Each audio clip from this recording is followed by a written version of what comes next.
overview. I think it's not something that you can present fully in 2 hours, but we're going to do our best. So that this is a special installment for Sunday. And also this is part of a series of looking at different views of emptiness. So we had a very esteemed Sakya scholar who's also doing his PhD at McMaster University, just kind of down the road from us, on the Sakya view of emptiness, especially Gorampa's view. And so Manoshi did a great job of linking that to all the publicity for today's class. So please do take a look at that if you have the time and the interest. And so then after this special Sunday on the Gelug view of emptiness, next Sunday, we return to Stages of Meditation by Kamalashila, as well as Gampopa's Precious Garland of the Supreme Path. And then the weekend following that, which is the last weekend before Geshe and myself will be going away. Geshe-la's teaching in the Netherlands and in France. That will be the Saturday will be on the Chakrasamvara commentary, and the Sunday will once again be on the Kamalashila's Stages of Meditation.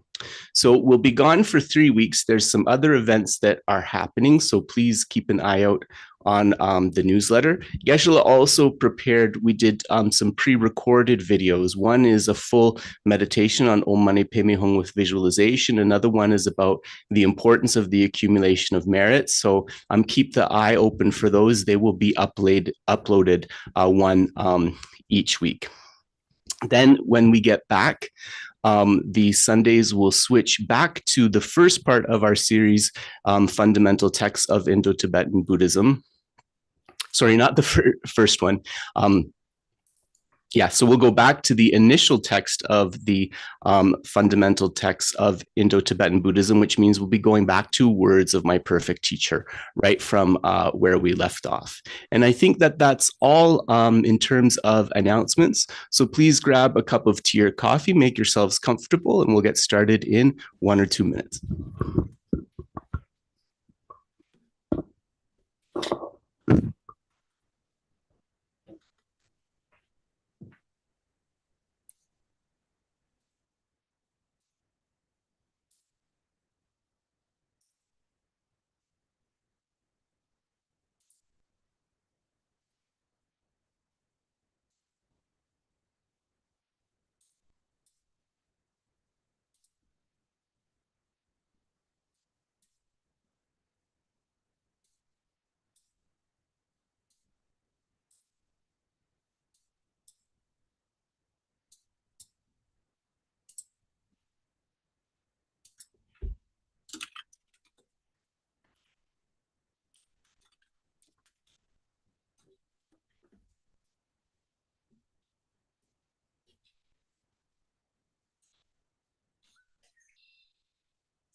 So welcome everybody.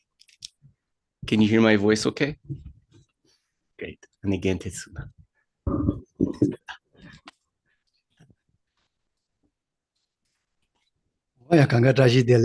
So Tashi Dele to everybody. Can you hear Geshe all right? Okay, good. Then we are good to go. Tatare. Tataregi, tatare. Dinde. Oh, ta Kangatrashi dele to Tane. Oh, that Karish Kachimo, Shawakarina, Tayapondoshi, Chimoyos. So first of all, Tashi Dele, greetings to everybody. Geshe hopes that all the things in your life, all of your important endeavors are going well and happily.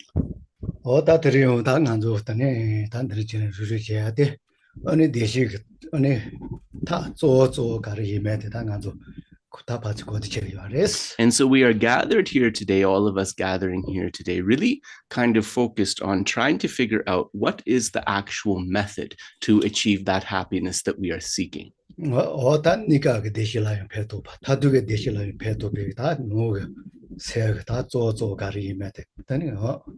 So in terms of that temporary happiness and also in terms of that lasting or ultimate happiness, what are the things that we have to cultivate within the mind to be able to achieve those? So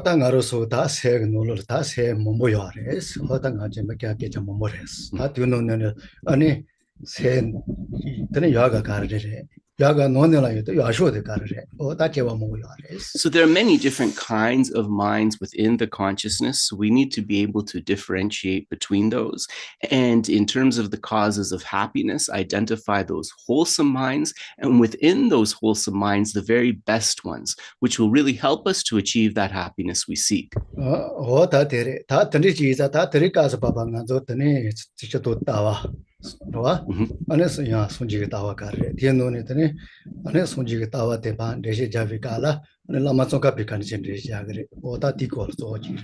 today's specific topic is about the view, and specifically this was about the view or the way of things as taught by the Buddha.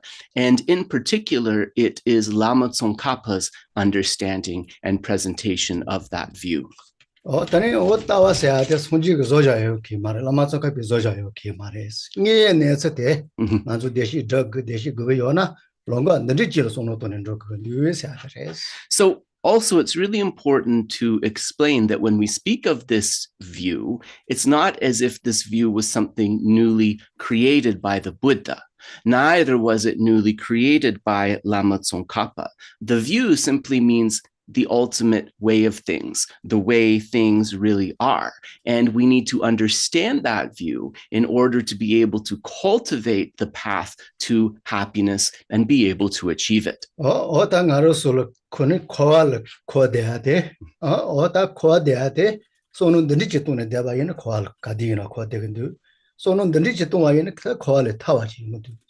So samsara, we are circling within samsara, within cyclic existence. And the instructions on the view teach us that if we continue to think and act in this particular way, we will continue to circle. If we begin to think in this new and correct way, we will be able to be free from that circling. We will be able to be liberated from samsara.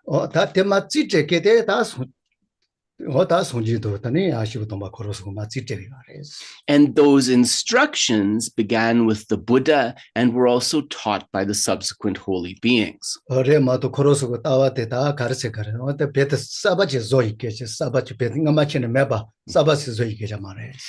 it's Susangyegi. So the view is the way things really are. It was not something that is kind of made up on a whimsy or newly created, right? It is the way that things have always been. But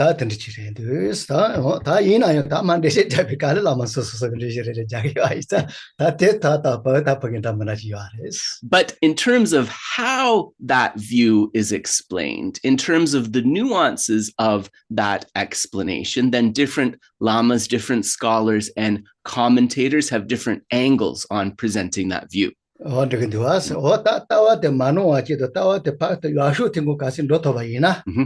Hakasara yashu tingo tan doto bayina ti pedo dawa karere sana pena ngaro so ta lo jato mambo ri mamba maguchi yaro was yeah o tele nyamachila kumbatino loji pana kangasi wo chano was so what is the benefit of understanding that view? What is the benefit of putting in that effort and coming to an unmistaken view. We can think of it as we have been since beginning this rebirth, for thousands and thousands of lifetime, kind of trapped within this darkness, within this fog of ignorance. Once the view is correctly ascertained, it is as if a light goes on in that darkened room. However heavy the darkness may have been, it is instantaneously dispelled. This one, oh, that ne jamiji sa da wachi. Ne jata mamboji. Ne na ya ro. Natsa. Natsa jata mamboji. Yeah. Meji se to da wachi ready. Another way of thinking about it is that the realization of the view is a panacea. Through taking one medicine, this medicine of the correct view, we can get rid of hundreds, thousands of different illnesses. That Petojido, that's all Pitaboji, what the Nijinga is a Lama Tsongkhapa, Deji Tongadilla, our Nenetira, then pass one yellow Manda Tapa, Devachi, then the Devat. So then, being able, in terms of his own experience, Lama Tsongkhapa, of having been able to come to an understanding of that view, having come to a correct cognition of that view that was unmistaken, he experienced a happiness and a joy that he had never felt before. And he relates this experience in a text that is known as In Praise of Dependent Arising. That's on the Mazatane, Lama Tsongkhapa was Sumbarella. And Sonjile, Kasi Javaina. Sonjig tended to Tenju Pitaboji Sujan to stay at Chimboran to Sat, Yete Jena, eating in a Jabat and Rogages. And also, Lama Tsongkhapa states that however many hundreds or thousands of different qualities the Buddha may have, if one is able to understand and praise his qualities of teachings of dependent arising and dependent origination, this eclipses all of those other positive things. And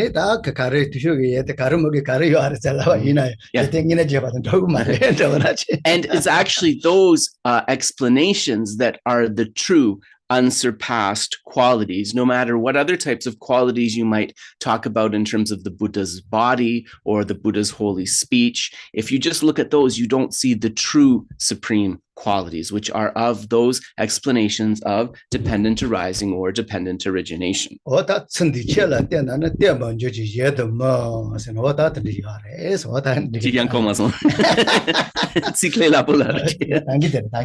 Yeah. So if you think about the teachings of the qualities of the teachings on dependent arising and dependent origination, then you can truly understand the supreme qualities of the Buddha, not by looking at the other positive attributes.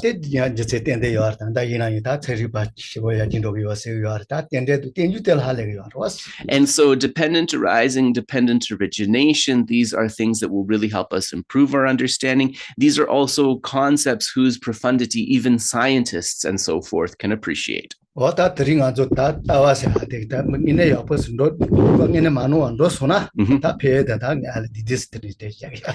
was just a brief kind of a taste explanation of what the benefits are, what the purpose is of bringing forth an unmistaken understanding of the view. This one, what I and it's also done is Hele Chaya Urela, and it did a Chimbochi start saying what you had to Chimbo. So then that was just sort of the brief preliminary comments. And then in order to be able to kind of go on the younger son. Yeah, Nicola. So that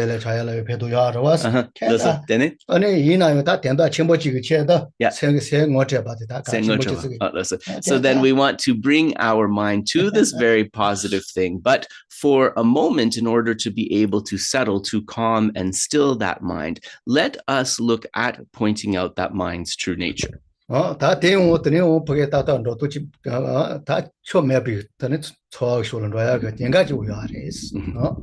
as we engage in that, of course, we want to avoid the danger of bringing the mind into an unwholesome state.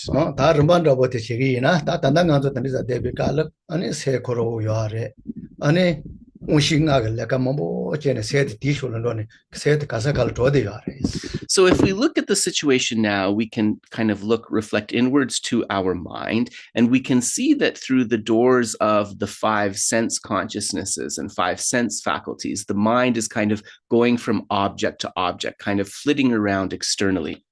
pena jawa tochi chenpa ina ta sengo ya tepikala ani tomo gongi no shi to ka gi sono to ni Tambo kare? gongai no shi Oh, right. Yeah, right. Dene? gongai no shi to mo pa So His Holiness the Dalai Lama explains that when we begin this meditation, what we want to subdue is to kind of subdue the consciousnesses coming in through the five sense doors, right? Within our head, coming in through those five sense doors.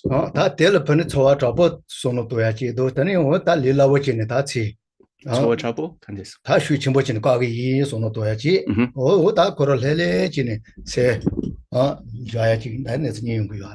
So if you think that I will stop the mind from going out those five sense doors to the external object, and just through kind of stopping that process, immediately there can be a kind of a relaxation within the mind. So no that ya lila wasana no pena menol hata bakala tani kokale chine chitoyo ngwa de noji gonga inoji de chitoyo so no chito.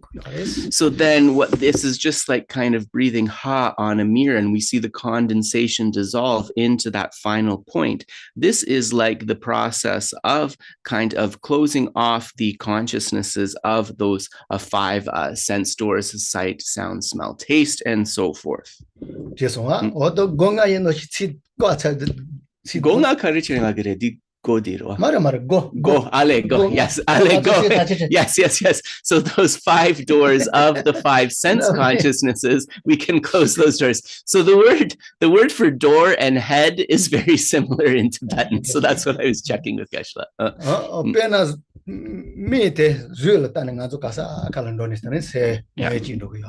So for example, through the door of the eye consciousness, right? The eye sense consciousness perceives all different kinds of forms, and because of that, the mind is jumping between those forms, like as a distraction.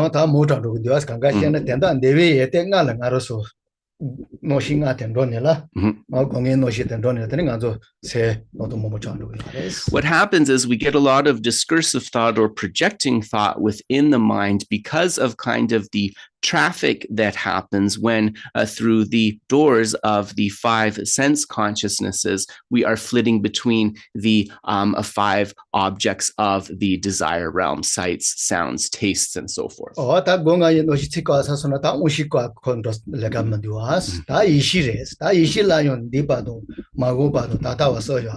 So after we kind of stop that traffic happening through the doors of the five sense consciousnesses, the five sense consciousnesses are subdued, and this brings us inward to the mental consciousness. Now we want to also subdue this mental consciousness, and this involves letting go about thoughts and worries of the past, letting go about thoughts and anxieties of the future, and being in the present moment. So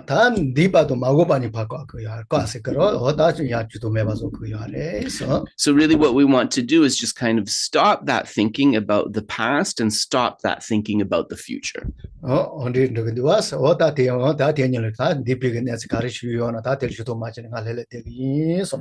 So thinking like whatever may have happened in the past, I'm not going to dwell or worry about that. I'm going to rest relaxed in the present.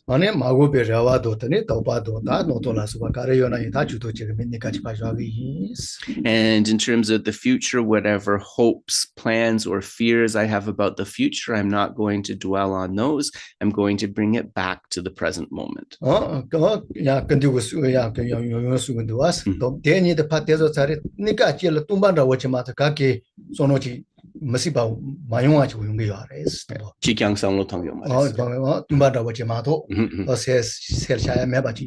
So His Holiness the Dalai Lama explains that when we go through this process, what happens is that there is an absence of thought. So the mind kind of becomes empty of thought, and then one rests in that for a moment.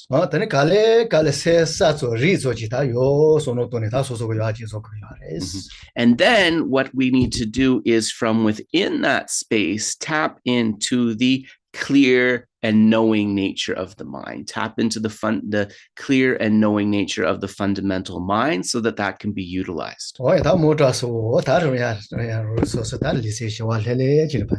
So that's a bit of too much of an explanation, but anyway, let us take the body and mind and take them into that state of calm relaxation.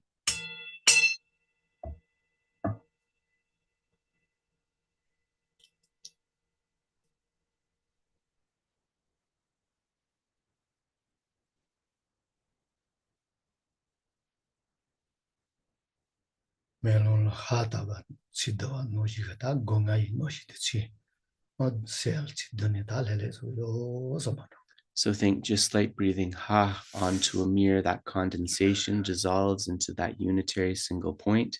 In the same way, by subduing the doors of my 5 sense consciousnesses, then the thoughts and consciousnesses come in and settle within the mental consciousness.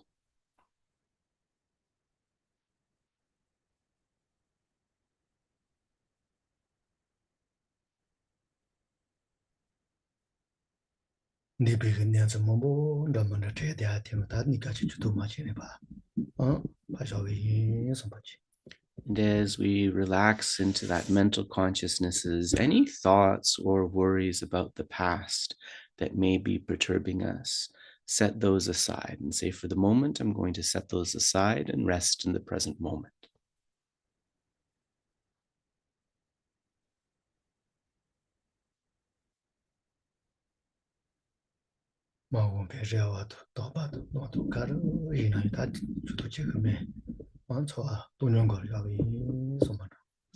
And then if your mind goes to any hopes, fears, worries, plans about the future, let go of those discursive thoughts about the future and settle back into a neutral equanimity.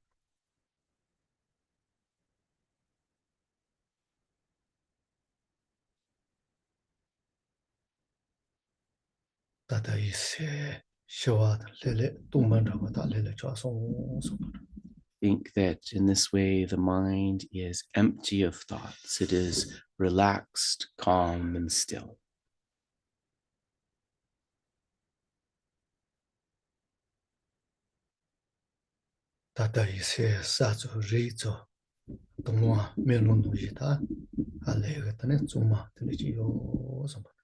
And as we rest in the present moment, we see the mind's clarity, its knowingness, its fundamental purity, how like a mirror, it can reflect and cognize any object.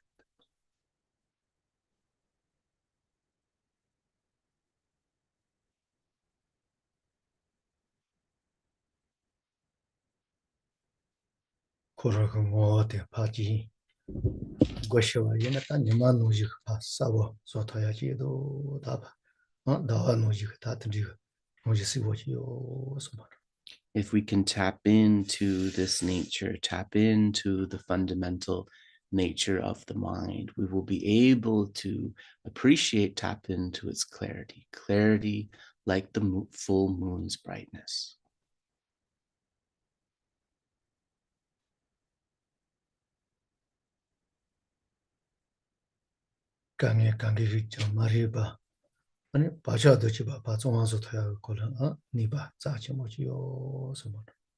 This mind has the capacity to help us eradicate all of our problems, ignorance and so forth, and all of the imprints left behind by ignorance and so forth.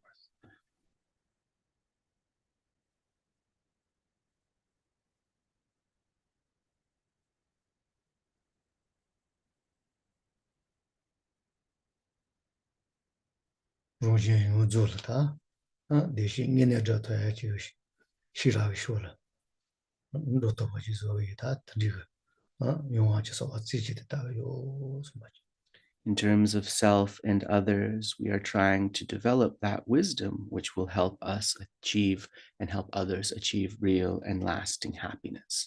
In order to be able to actualize that with single pointedness, we make praises and requests to the holy beings. Oh, yeah. Sorry.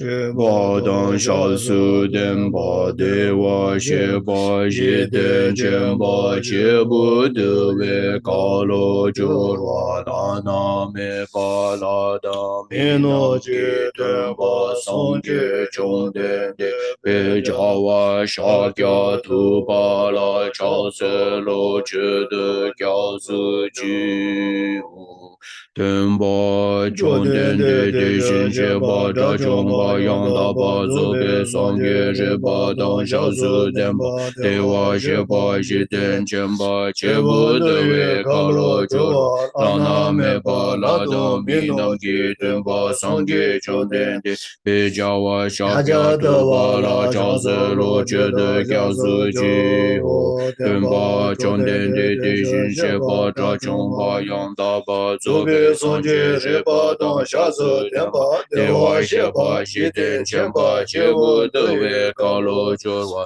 la na me pa la dang mi nam gi ten pa song je chong ten de pe ja wa sha kya tu ba la cha se lo che de kya su chi ho sa ji pe ge je je me do cha ri ra lin ji ni de gyam ba de sang ge jin de me de bo wa ge zhou ge nang da xin la che ba shuo yi dang gu ru rat na men da la kam ni ria ta ya mi. Refuge and bodhicitta. Che dang tso ge che nam la chang che bar de da ni kya su chi da gi che nyen gi pe su nam gi zho la pen che sang ge zho pa sho che dang tso ge che nam la chang che bar de da ni kya su chi da gi che nyen gi pe su nam gi zho la pen che sang ge zho pa sho che dang so gi che nam la chang che pa de da ni kya su chi da gi che nyen gi pe se nam gi zho la ben che sang ge zho pa shu.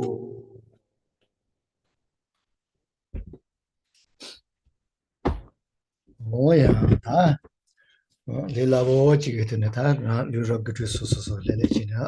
So then, just in an easy way, let us gather and focus mindful attention on the breath gutrukra with the 9-point breathing according to our understanding.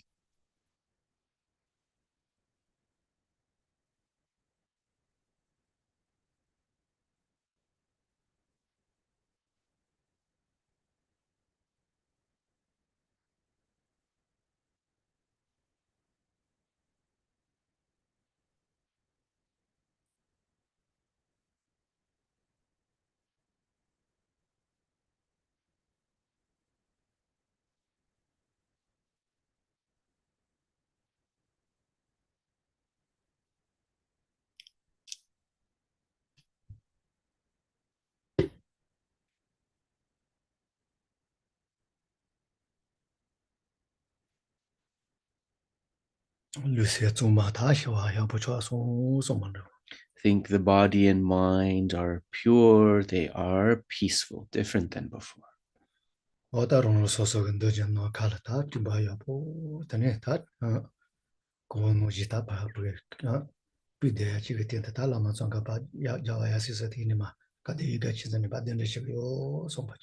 And so think that now in the space in front of us, we invite Lama Tsongkhapa and his two sons, Gelug and Ngodrup, and that they descend from the Tushita pure realm on sort of beautiful stairs of clouds of a pure white color.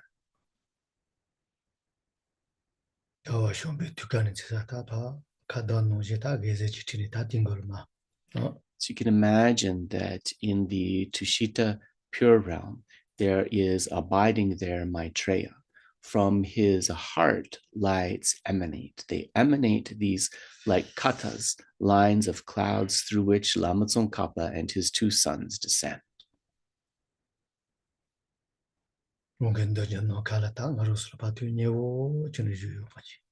And imagine that they come close to us, and as we gaze towards them, Lama Tsongkhapa and his two disciples smile, have the aspect of being pleased with us.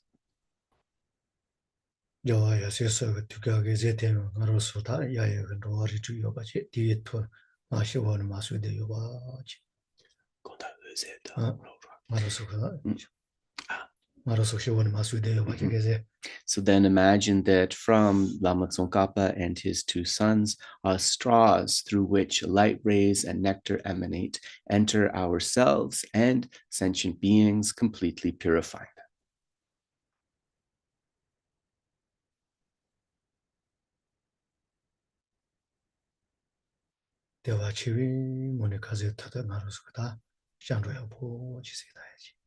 And then, as this is happening, imagine that we gaze up to the objects of refuge and, with a mind of faith, really meditate on refuge as best we can.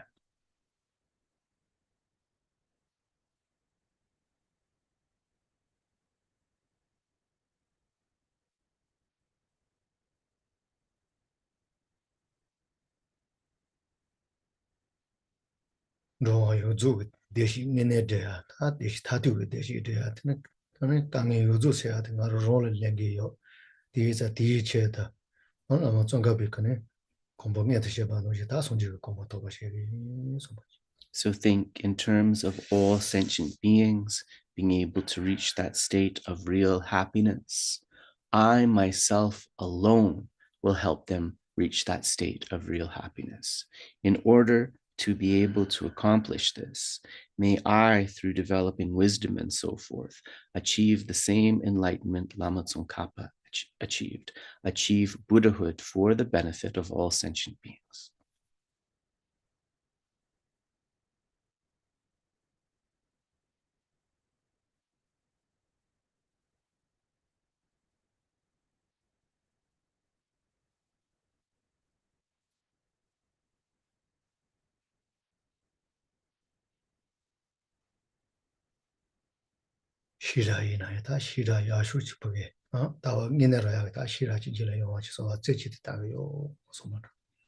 And really make this wish that in order to do that, may I be able to bring forth perfect wisdom, the wisdom that is able to precisely determine and realize the view.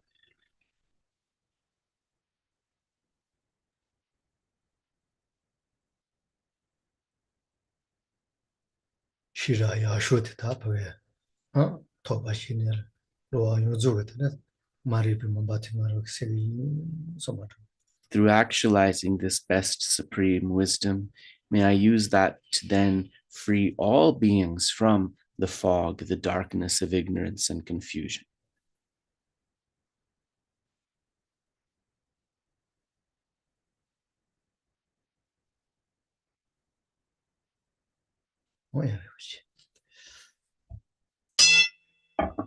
So pause there.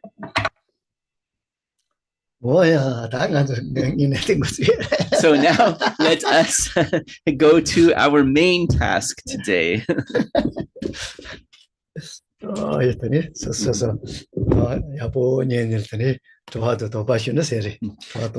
So please listen carefully, and then of course at the end of the class, if you have any doubts, if you have any questions that you would like to put forth, please feel free to do so.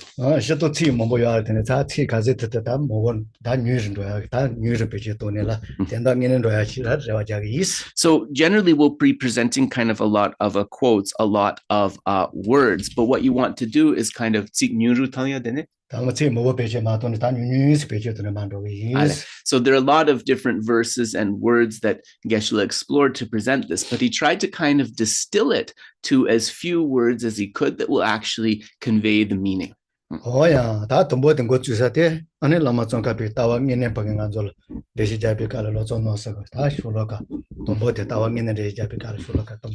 So then, in terms of Lama Tsongkhapa kind of explaining the view as it is to us, one of the verses that we could look at is the first verse about emptiness, not the first verse completely, the first verse about emptiness from his text, The Three Principal Aspects of the Path.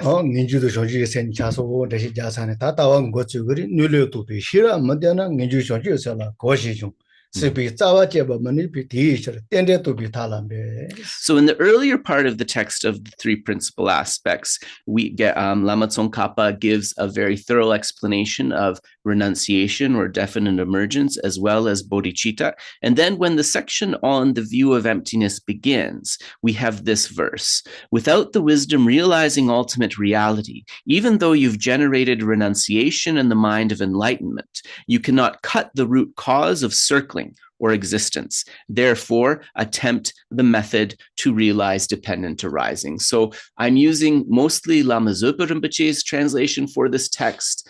So that's what I'm referring to.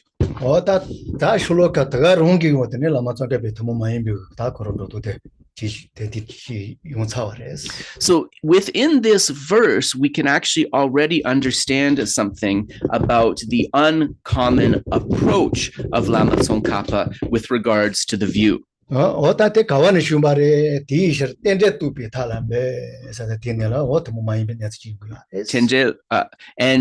what can we understand that is unique about his approach to the view from this? Well, to do that, we go to the last line that says, therefore, attempt the method to realize dependent arising.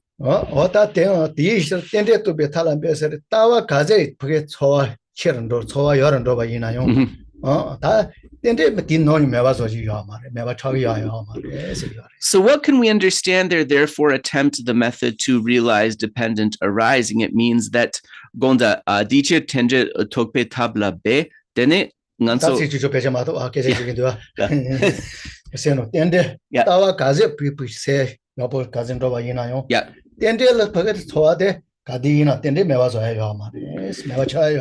So it means that as much as we try to engage the mind with dependent arising, as much as one familiarizes oneself with dependent arising, then no matter what other else one studies about the view, this understanding of dependent arising will not dissipate.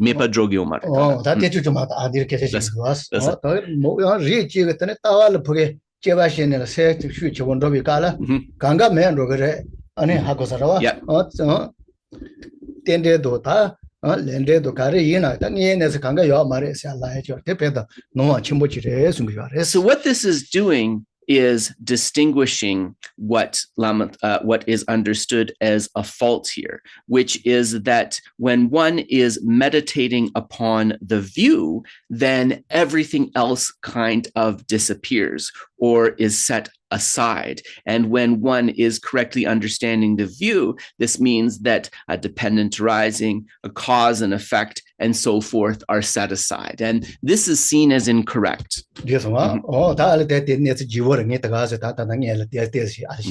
So there's a lot more to explain here, but just giving kind of like a little bit of an overview or a taste.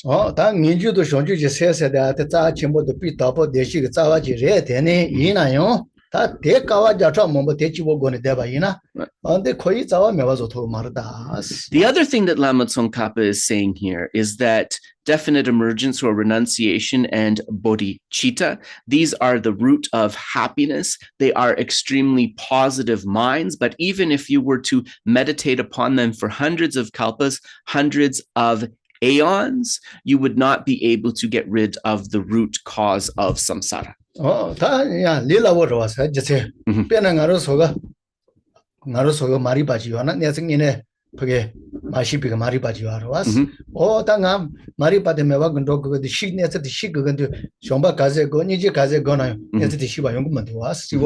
So this is kind of easy to understand if you understand that there is an ignorance, which is like a fundamental unknowingness, which is the cause of our problems. If we don't try to get rid of that unknowingness with knowledge, no matter how much we meditate on love, compassion, or other positive things, we won't be able to uproot that ignorance.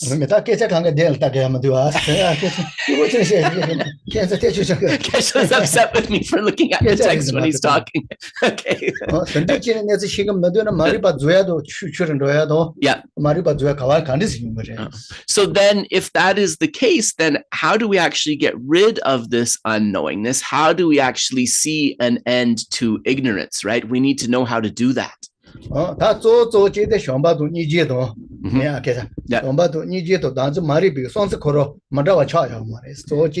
why is it the reason that meditating on love and compassion can't help us to uproot ignorance? It's because love and compassion are not the opposing minds, not the opposite minds to the ignorance grasping at the self.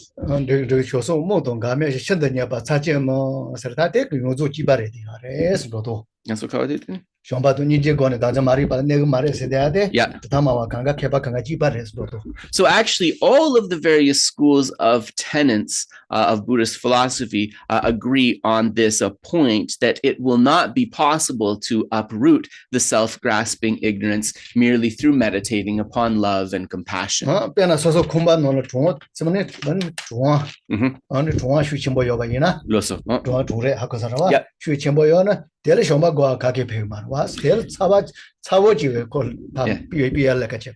So, for example, if you're feeling cold in your house, meditating on love and compassion is not going to help you get rid of that feeling of cold, right? You need to find some way to turn on the heat, because the only way to get rid of cold is by cultivating its opposing factor of heat.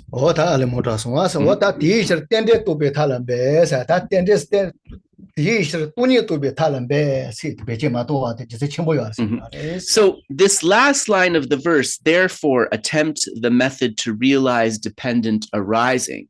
It said that there is an important reason why Lama Tsongkhapa decided to say attempt the method to realize dependent arising, rather than saying what you think he would say, which is attempt the method to realize emptiness. So why did he do that?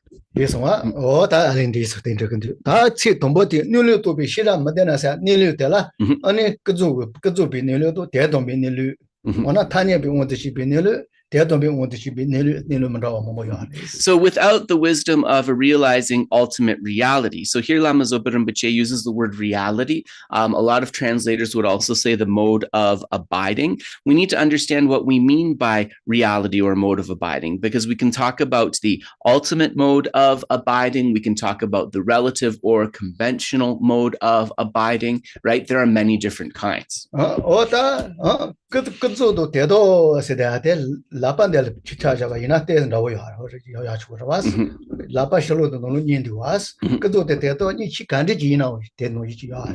So we can look at the relative and the ultimate mode of abidings as being like either side of our hand, or any other phenomena. Indeed, any other phenomena necessarily has both aspects of these relative and ultimate modes of abiding, right? They're coming together. So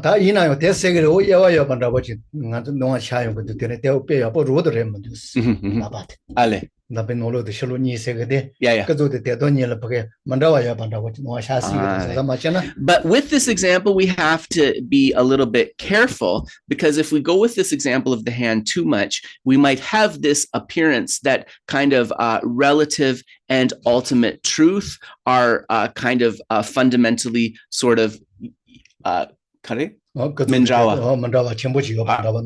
are fundamentally different, right? And that can lead us into error.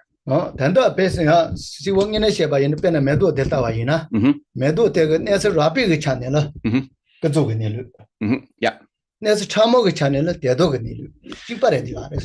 So if we look at the flowers, for example, we can see that looking at them in that way, there is kind of a relative mode of abiding to them, and at the same time, those flowers also have an ultimate mode of abiding. They are both present together.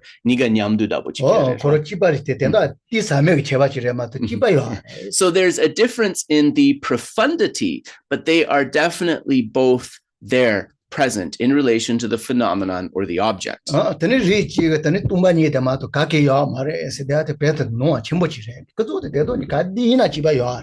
And we see then that those who say that ultimately everything is empty, there is nothing there at all, this refutes that view that says for any object, any phenomena, there is both the relative and ultimate mode of abiding to it. They're both there. That's correct. Shulu dinese te do korapa rapa chi was. Ina kazo gnelu se de ze ti sabo yo. You know kazo gnelu tadu. And also when we talk about the relative mode of abiding, it's also important to understand that that kind of initial apprehension of the object, that's one aspect of the relative or conventional mode of abiding of that object. But there are also increasingly subtle relative modes of abiding of that object. Da me do de nga zo ta we ka ko kazo da rapa rapa te do mar das. Pase ti ba mo shin kazo gnelu te. Yeah. To mo ha ko gres. Yeah. De ta es. Do de ba ta se ba do. Yeah. De do de ba ta is tel kan kazo gnelu te ha ko shira te ta shi ne. De do gnelu ta ko gres. The other thing too is that as we try to kind of analyze and uncover the relative mode of abiding of a particular object, we can peel back layers so that we understand more and more sort of subtle aspects of that relative mode of abiding. And what happens is that in this way, we develop our mind through penetrating that so that we can eventually come to an understanding of the ultimate mode of abiding. So kind of using our wisdom, our intelligence to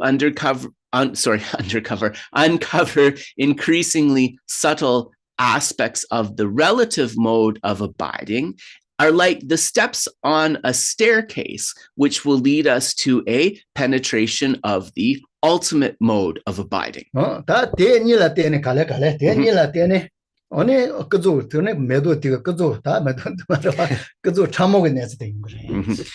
Until finally we come to an understanding of the extremely subtle relative mode of abiding of those flowers.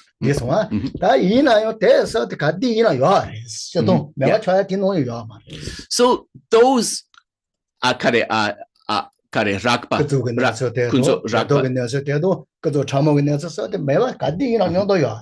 and so these are always coming together, right? The coarser aspects of the relative mode of abiding, the subtler aspects of the relative mode of abiding, as well as the ultimate mode of abiding. They are all present in terms of that object. But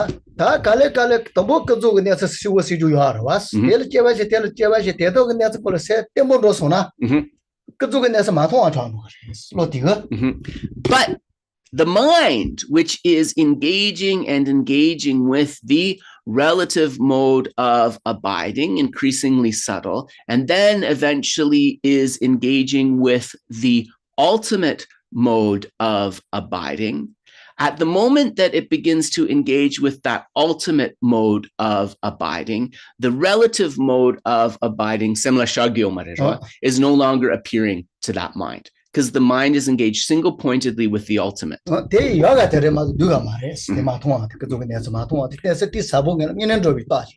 So not seeing the relative aspects or the relative mode of abiding of that phenomenon, but only being engaged with the ultimate mode of abiding, this is actually not a bad sign, right? It's actually an indication that one is able to uncover a more profound understanding of the ultimate.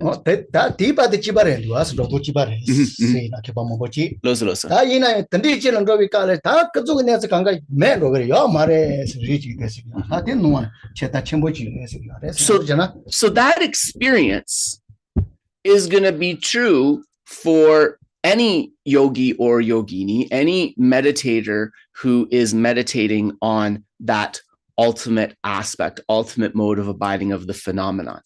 The problem is, some say then that because that relative truth is no longer appearing to the mind, the relative aspect no longer exists at all. The relative aspect just is not there.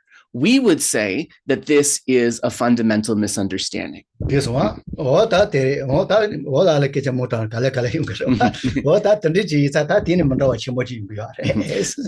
Lama Tsongkhapa. So Geshe said that there's so much to share, but we can't get to all of it. But this particular point here is one of the special kind of emphases of Lama Tsongkhapa's understanding. This one, Yep. So Tonigi Tsema Tambo. So the initial pramana, the initial valid cognition that is cognizing emptiness, when that is occurring, only the ultimate is appearing, right? The relative cannot appear. That is good.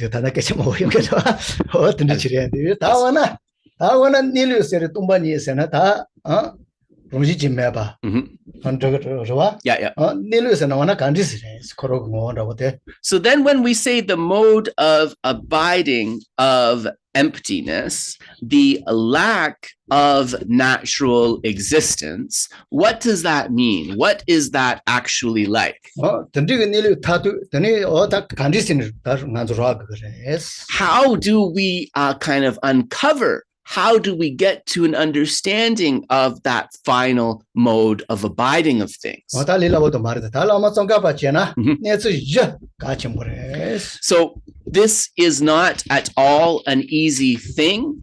And according to Lama Tsongkhapa, he emphasizes 4 points to be able to get to that understanding.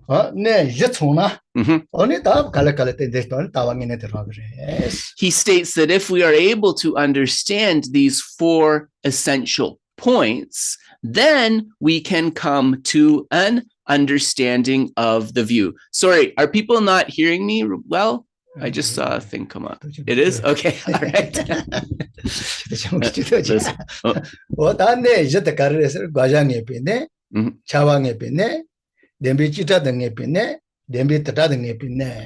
And so in terms of what these 4 points are, now I'm going to give a caveat. These are translated very differently, but I'm going to kind of use a combination of the translation I found on the Lama Yeshe Wisdom Archive and also on Berzon's site, Study Buddhism. So these 4 are the point of certainty about the object of negation, the point of certainty about the pervasion, the point of certainty about the absence of singularity, and the point of certainty about the non-existence as many or one. And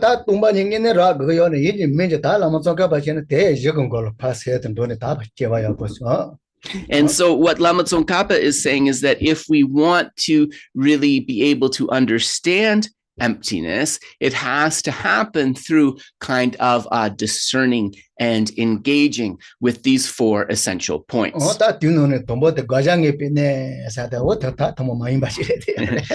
in particular, the first of these 4 points, the point of certainty about the object of negation, is particularly important in Lama Tsongkhapa's presentation.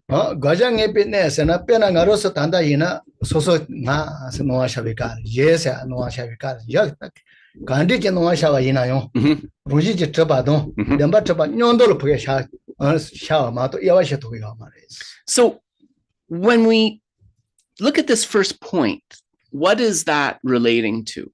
It's relating to the fact that when we see the self, it's when relating to the fact that we see others, whether self or others, together with that appearance is an appearance that it is truly existent or is an appearance that is naturally existent. This one,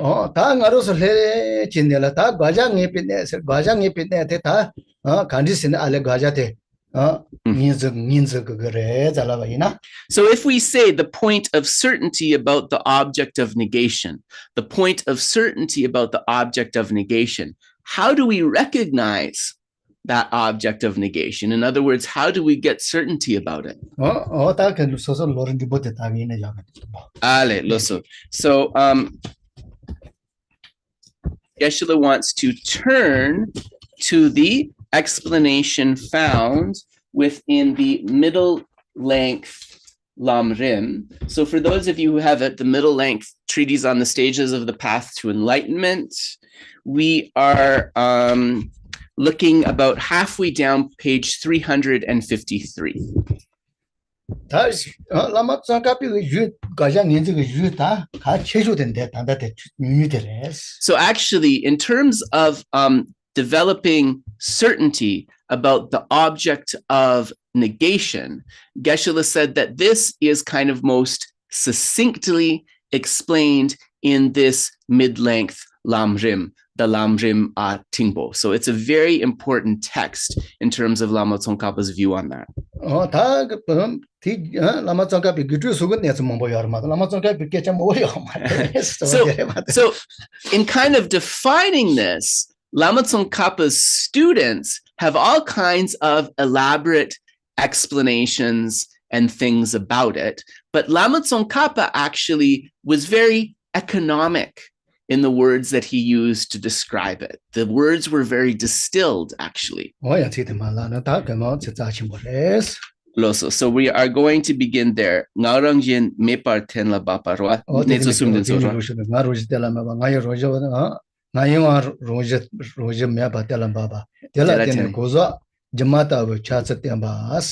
So reading from the text, page 353 in the Kwarku translation. This has 3 points: determining that the I does not inherently exist, determining that mind does not inherently exist, and showing how persons appear like illusions in dependence upon that.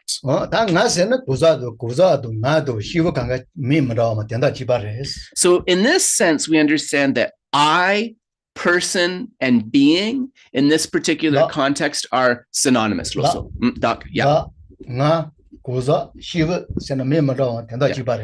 So I, person, being, and so forth are understood as one meaning here.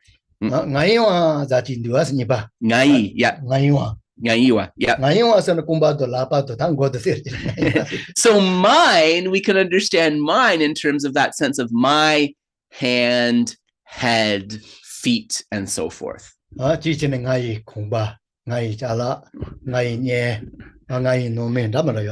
my house, my stuff, my family, my friends, right? Mm-hmm. Yeah. So that's another kind of a layer through which we can understand that.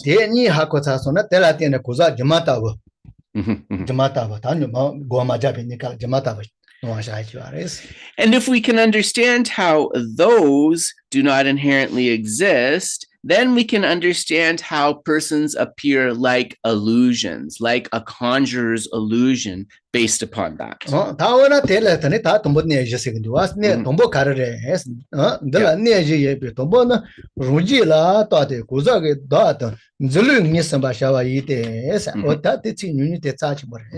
So what is the essential point that relates to that? Lama Tsongkhapa continues. The first of 4 essential points with regard to this is to examine one's own mind stream so as to identify the manner of apprehending the self of persons.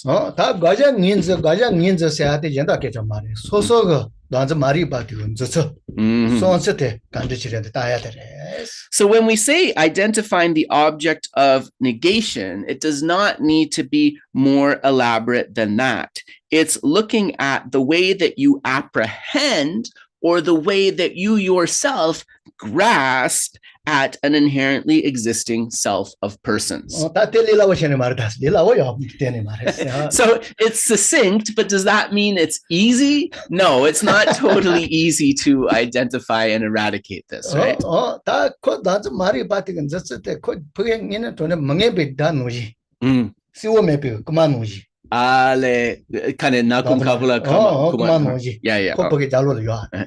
the ignorance grasping at the self is kind of always sort of operating in the background. It's a little bit like a thief that enters your house under the cover of night. So it's actually at first very hard to even identify, much less apprehend him or her.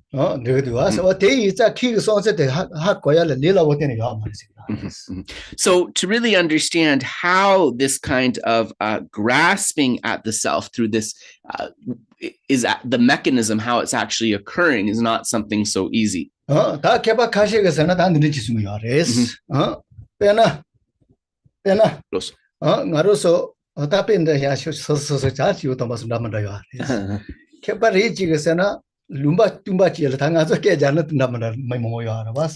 Lumba tumba saja tumba kake mesachela tagazi soso ke chembo jana soso ni jipa chingore ale really soso ale soso ke jana soso didika nga sa no kan sa ta che zona rewa ji ya la to ji re sta. So one sort of school of scholars says that, and Geshe said he's not going to demonstrate that for you because we actually live in a suburb with a lot of neighbors, so it wouldn't be appropriate.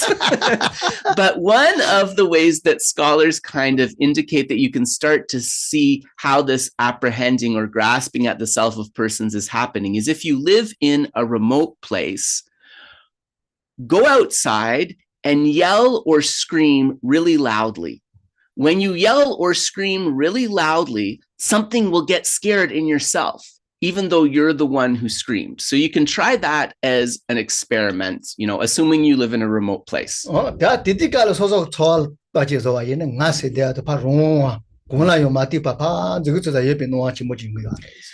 that happens, what you can do is see what is reacting with fear. It's that sense that there is a self that is independent, that is not depending upon other factors, that is completely unitary and self-existent. So that means your object of negation is starting to be uncovered, right? So if you want to identify that object of negation in an easy way, you can try this screaming exercise. Yeah, Kim say jipa malanga, but don't scare your neighbors, okay? Yeah.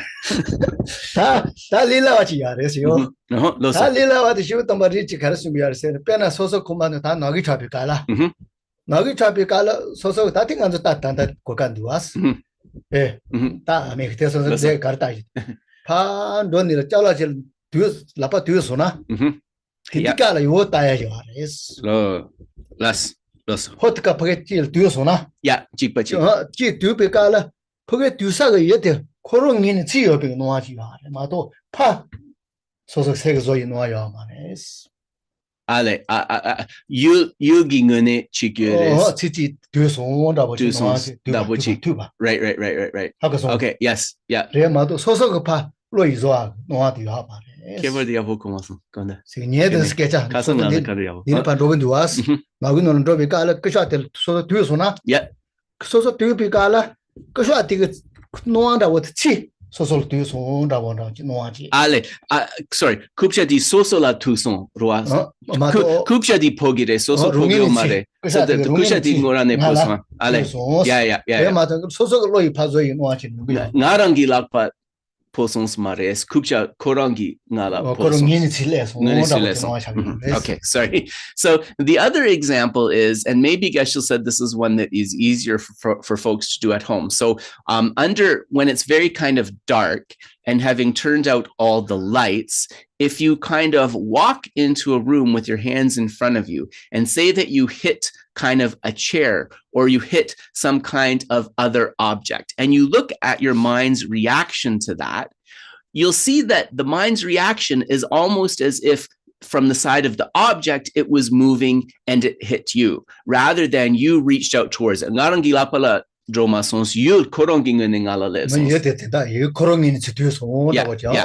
the contact point, the physical contact point actually happened from the side of the object, right? Not from the side of your body.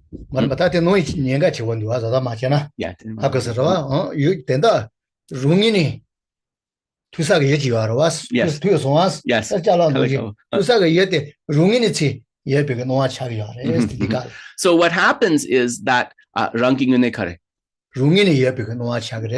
What happens is you can see that this is related to this appearance that there is an existence of that object from its own side, an existence of that phenomena from its own side.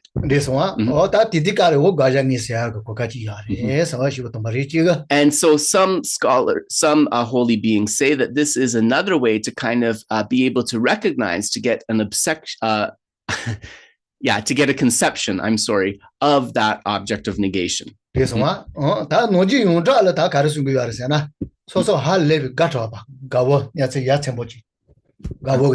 Yeah, yeah.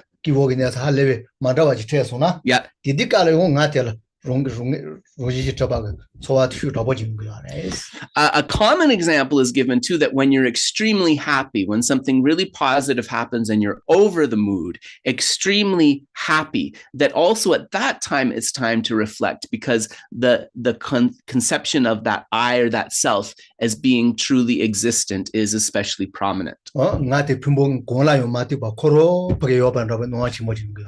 There's really an appearance that the I is not something that is arising in dependence on the five aggregates or anything like that. There is really this self-existent unitary I or self that is there. That's especially prominent at that time.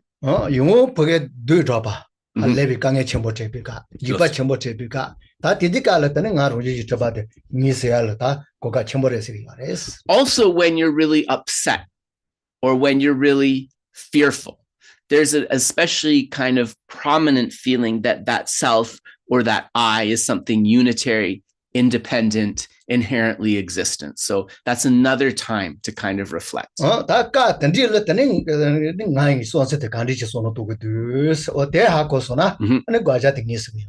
So in those moments, how are we conceiving of that self, or how are we conceiving of that I? That's the moment where we can come to recognize the object of negation.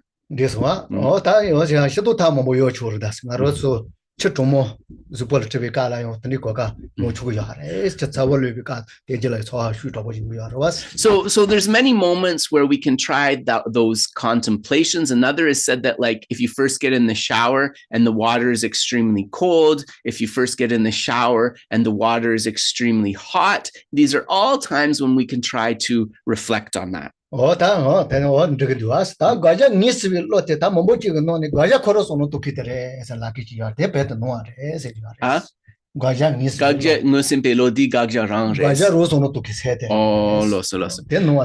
So some people say that the mind recognizing the object of negation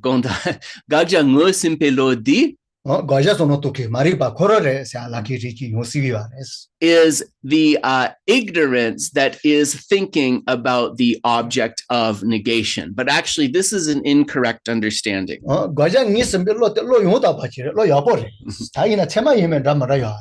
Because the mind recognizing the object of negation cannot be an ignorance, right? The mind recognizing the object of negation is a positive thing, right? It is a wholesome mind. But in terms of the mind recognizing that object of negation, whether it is a pramana, a valid cognition or not, right? There's many different ways it can manifest, I guess you could say.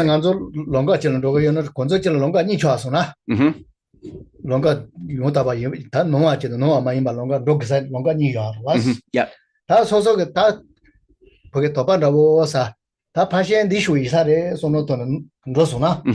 Yeah. Right. Yeah.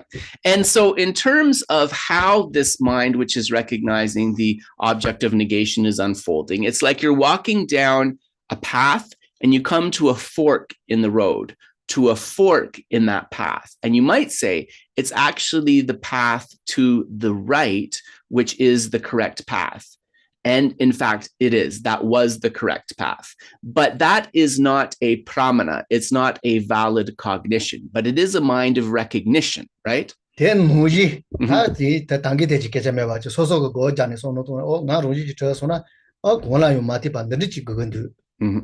Yeah. 용용 소노던 어다 느리지래 손바. Yeah. 느리시소나. Yeah. 어다 느리지고 다 제마 말해 되는 로용다 봐 유축이라레스. So similarly, if you're meditating on the selflessness of persons, and in your meditation, you're thinking, okay, if this I, if this self really exists in the way that it appears, it would have to exist independently of any other factors, but that doesn't make any sense. There's no way that could be. That might not necessarily be a valid cognition or a pramana, but it is still a very positive or a positive understanding that is being developed. 다 알레냐 뭐되냐 느리지라 나만단디와 다 개발이지게서는 나저 말이 바데 코프게 그만 노지 코 챤네 자룰 되는 지금 그 시워 차가 매이자 나로서 때제 내가 노지 코슈 쳇 동네라 Yeah. 뭐지 알은 거좀 그래. So other scholars say that because this ignorance grasping at the self, as was explained, it's like a thief under the cover of night. Very hard to spot him or her. What we have to do is try to kind of maybe bring up a feeling of attachment, for example, to make that ignorance grasping at the self more easily identifiable. 다세 코그마 페나 그만다 워 그만 멋쩍은 너 그마지요나. This was a guy is ale Yeah. So in order to be able to spot that thief and to call him or her out, you need to bring forth that mind of attachment so that the way that ignorance is functioning becomes more prominent.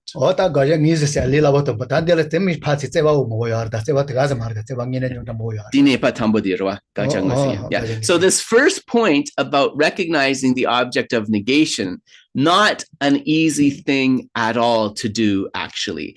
And in terms of the best sort of method or mode by which we can identify that object of negation, this is a huge source of debate and contention in Buddhist scholarship. And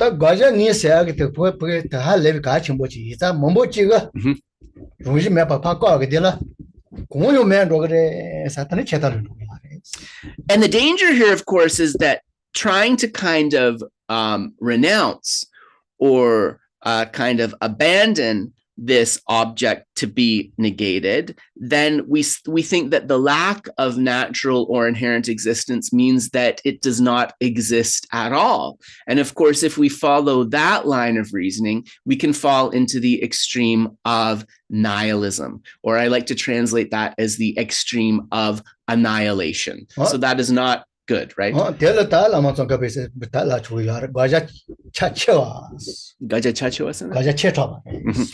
so Lama Tsongkhapa says that this is actually an exaggerated object of negation, an object of negation in terms of an over sort of estimation, I guess you could say. So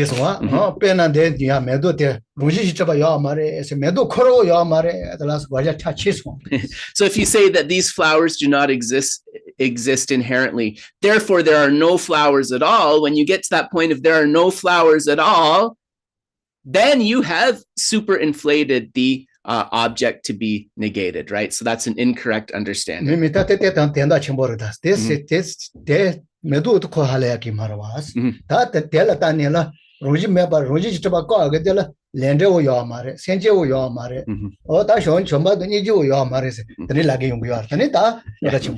So when you have that exaggeration of the object of negation in relation to the flowers, okay, that's like maybe not such a big deal as it relates to the flowers.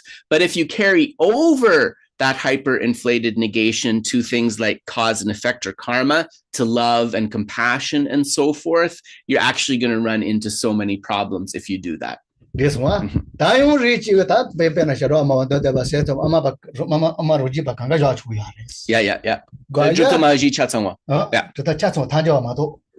Yeah, okay.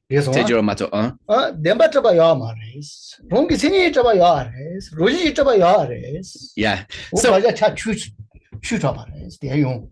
So from the Prasaṅgika understanding, though, the other schools of emptiness, and this is inclusive all the way from the Sautantrika, the Sutra school, to the Vaibhasikas, to the mind only, and also to the Madhyamika Sautantrika, the Prasaṅgikas say that those schools are holding that Gonda, Rangjingi drupa yomares, roa.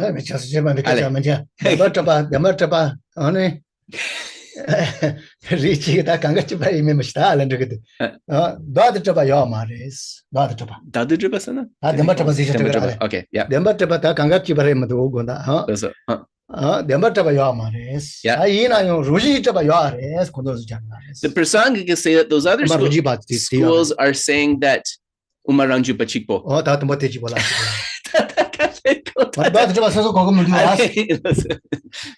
So we're going to dismiss. Geshe wants to distill the conversation. So forget thinking.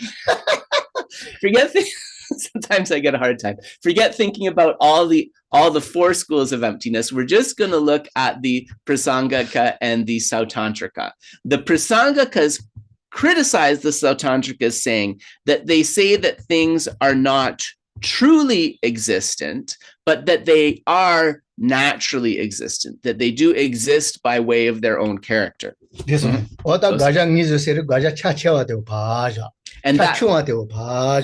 that is an object of negation that is underestimated. So what we want to do is, through this Prasaṅgika view, steer clear of the underestimation of the object of negation and the overestimation of the object of negation.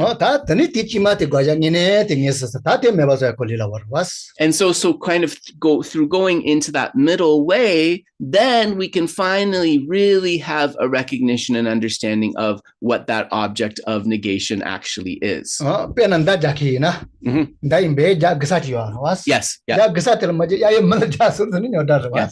And you have to be really careful when you do this, right? Because if you think about it as you're like an archer, you want to shoot that arrow right into the target, because if you go too far to the right or too far to the left, you could end up hitting somebody in the leg, and you don't want to do that, right? So very important to know where the target is. So sometimes people also think if we say there is no natural existence, it means that there is nothing there at all. And this is also an incorrect understanding. Because,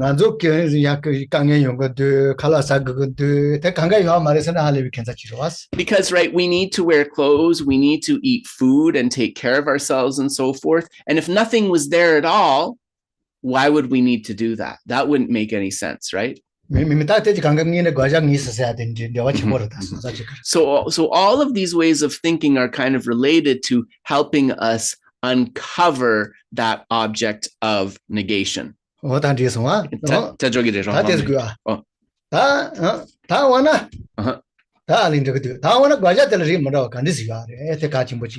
another question that might arise is, what are the different objects of negation?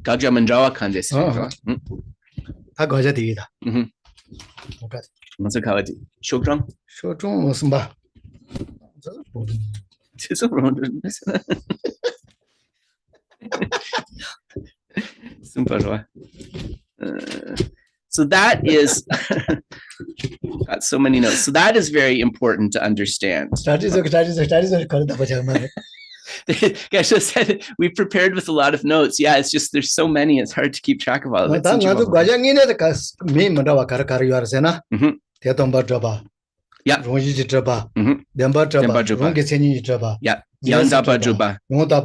Yeah.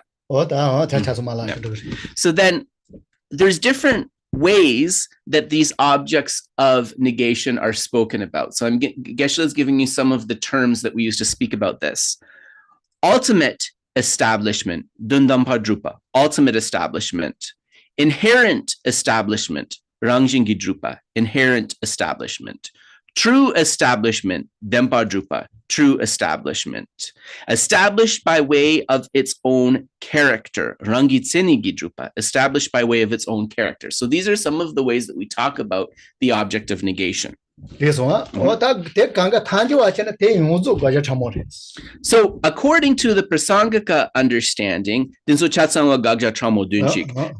all of these phrases indicate the subtle object of negation. All of those terms. So when we are recognizing the object of negation, this is what we have to recognize. So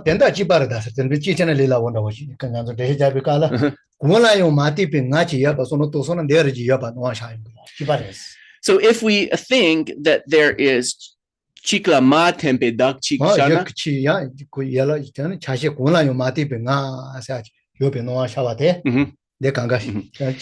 so if you think that there is an I that does not arise in dependence upon its parts or in dependence upon its causes, then it could be described as any of these things, right? Ultimately established, inherently established, truly established, or established by way of its own character. This one, Loso. Rangi tseni drupa dang? Loso. Yeah. But the Madhyamika Sautantrikas, so we're taking the Prasaṅgika as the highest view, right? The Madhyamika Sautantrikas say that, for example, inherent establishment, rangi drupa dang, rangi tseni drupa gagjamare. Established, so inherent establishment, or established by way of its own character, or established by way of its own entity, these are not objects of negation, according to Sautantrika, but Prasaṅgikas say they are.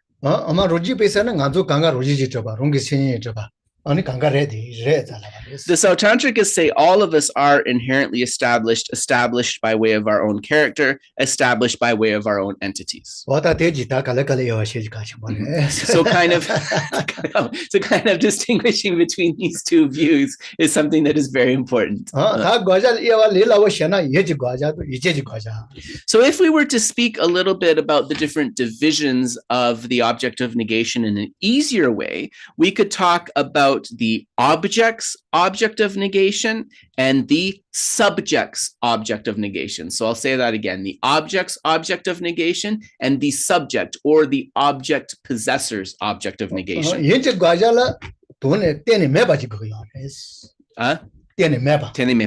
So from the object's object of negation, that means completely independent, not depending on anything whatsoever. Chikla tene chikyang me parwa. Ale.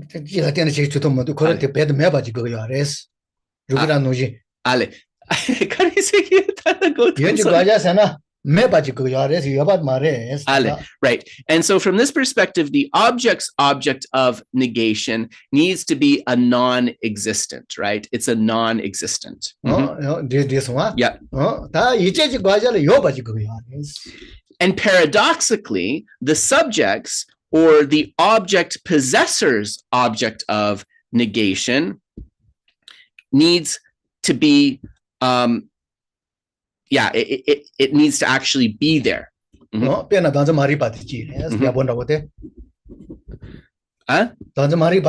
Okay, so I did go in the younger Joshua go to Sonam. Yupadi kandis yupares.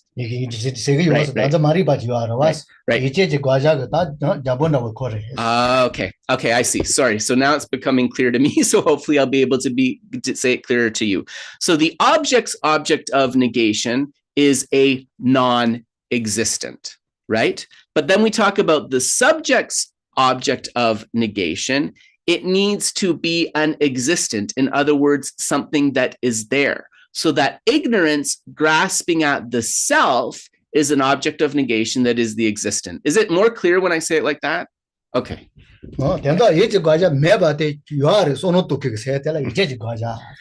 So it's really that mind which thinks that there is something there, which is actually not there.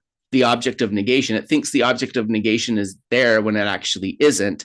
The mind that is thinking that is an existent rather than a non-existent. So if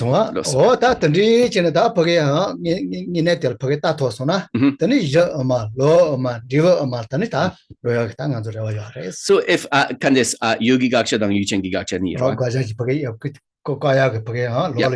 Yeah. So if we are able to identify and also eliminate the object's object of negation and the subject's object of negation, we can achieve the three of the basis middle way, path middle way, and result middle way. On this one, that Lama Tsongkhapa that Lajasan Mandita Suya Zoji there, Gajato, Gajanit, Yawa Shenikoyate. Gagshi dan Gagja? Yeah. Yawa Shenikoyate. Tapa, Rotunginetes. So it is through distinguishing the basis of negation and the object of negation and recognizing and realizing them that one can come to the understanding of the view. This is another special emphasis of Lama Tsongkhapa's teaching.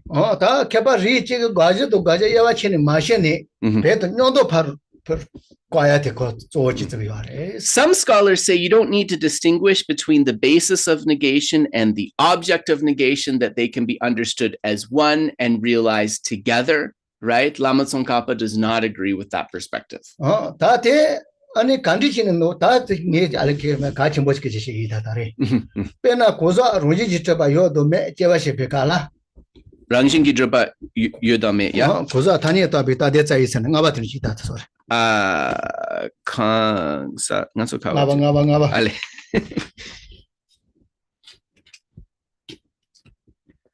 Nange jigpa namjing gi koza thani kansa thani ya kuda nga do nyene ka bekala koza thani ta beta de chai sen nyeje ha koza ta tel me ta koza thani ta beta de chai sen nyeje me ba ha ko gre awang ya bo komas koza thani ta beta de chai ti pitin di no ya ti ga go so yin di jela karis koza thani ta beta de chai sen raya me ba ya ha ko sona ya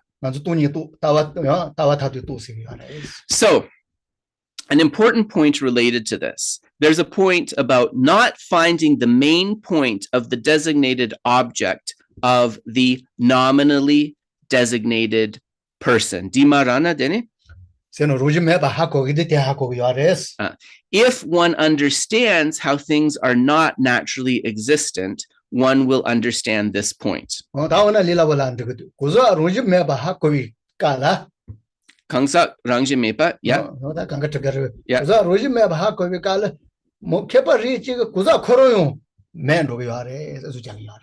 So some scholars also say that when you think about the lack of true existence of a person, that means that in fact the person or the being does not exist at all. So where does that appearance come from?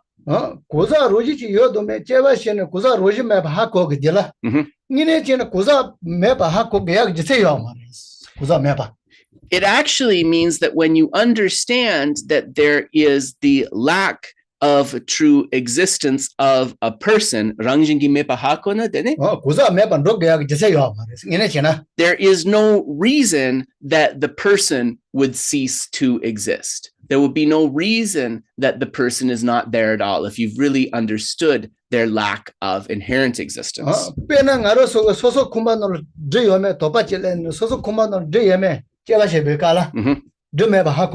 Yeah.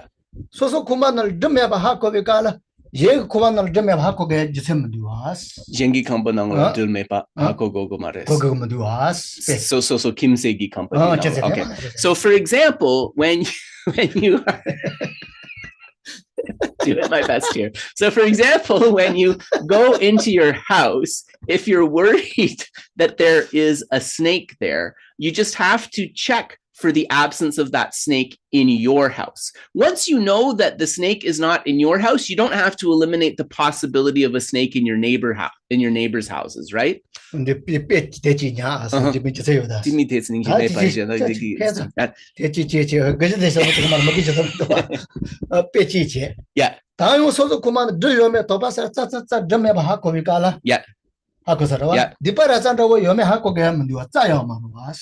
Yeah. Similarly, using another example, if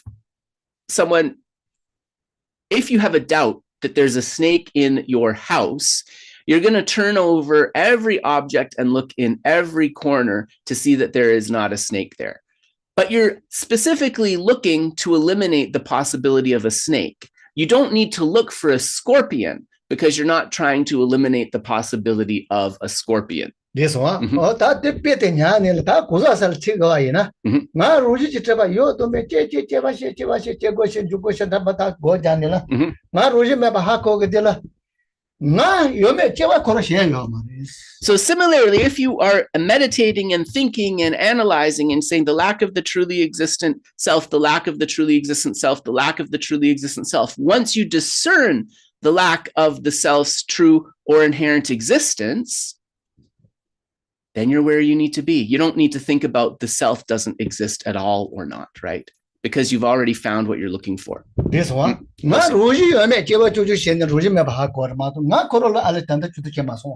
yeah. So you're trying to eliminate the self's inherent or true existence. You're not trying to eliminate the self, right? So important to keep the focus. So understanding the lack of inherent existence of the self does not mean that one has to think that the self does not exist. That's the point that's being made here. So that's another important thing. And of course, Geshe is presenting these things to you, but you have to think about them for yourself using your own wisdom to come to your own experience of understanding.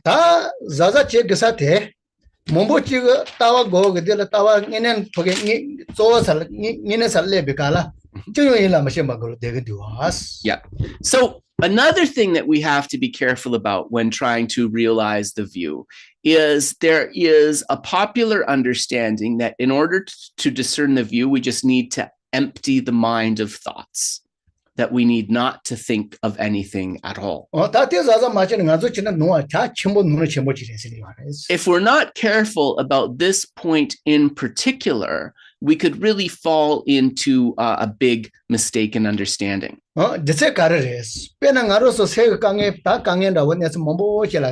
Yeah. Yeah.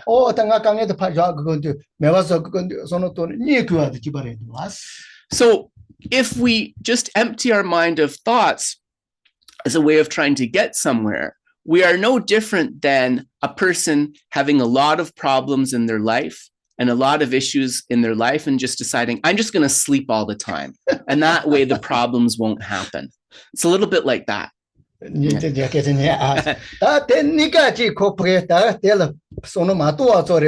Yeah.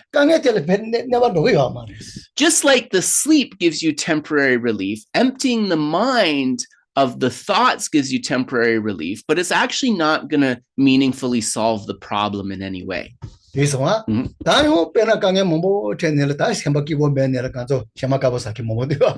Yeah. So, and of course, when the mind is unhappy, if we're not able to take some sort of measure to kind of deal with that, right, then people can become really desperate. Like if you look at many of the people who suffer terribly with fentanyl and other drugs, right? It's really trying to escape from that. And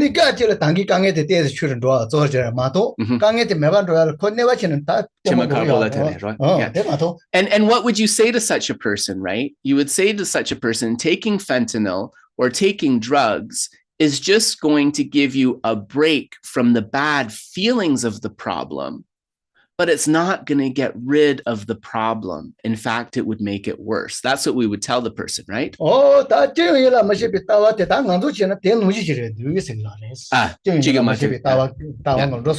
So just emptying the mind of thoughts and thinking that this is kind of some way to make meaningful progress, it's a mistaken way of thinking, right? So we can understand that using those examples. However, people who do hold to that view, they have a retort to this kind of argument. They do have a retort to this kind of argument. Yeah.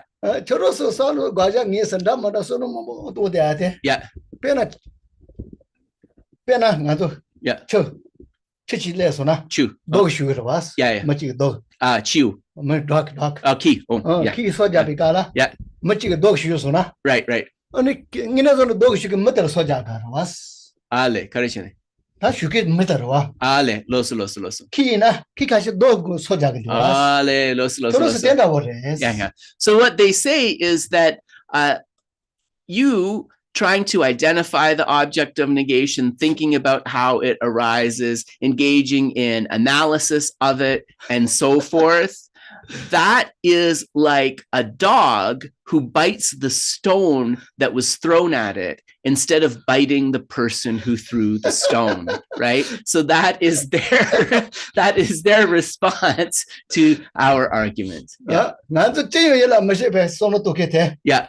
돌서 맞아와체 덤보니 라빠는 잡아도 지바레스. 너 쉽게 못해. Yeah. 라빠 거봐 라빠는 잡아도 지바레스. Yeah. 공소 된지세계래 좋아. Yeah. What they say is that not thinking about anything is like the hand which is able to grab the arm of that person and stop the stone from being thrown. If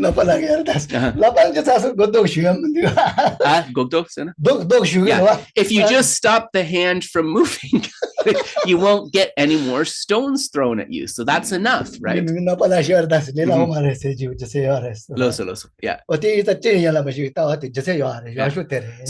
Geshe said that, it's not as if they don't have any reasons for perpetuating their view, right? They do have some responses to the critiques that are made from our side.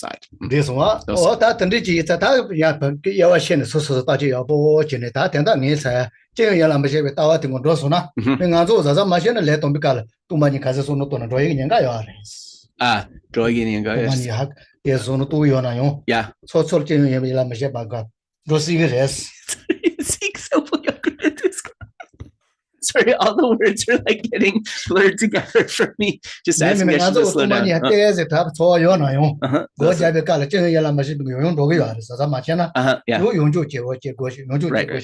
So as beginners, right, it's very dangerous that we can kind of come to this thing where we're not thinking about anything and really think that, oh, that's emptiness, or I've understood something about emptiness. And that's why it's really important to study and also to engage again and again with analytical meditation.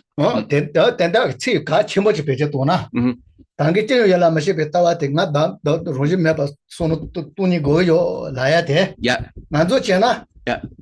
mashupa tsore mato dame gomba mare. Dala mashupa. Tisi katsu tsijiwa. Dikawatu, sorry. Dikawatu tilash. Dala mashupa.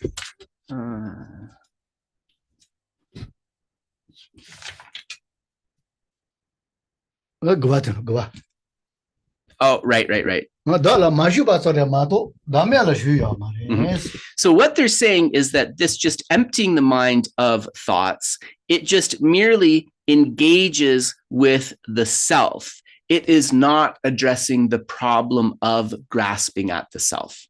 So it's just dealing with what's happening on the self level, not looking at the self-grasping, in other words. Yeah. So it's just engaging with the self and sort of stopping that process, but it's not engaging with selflessness at all. Lama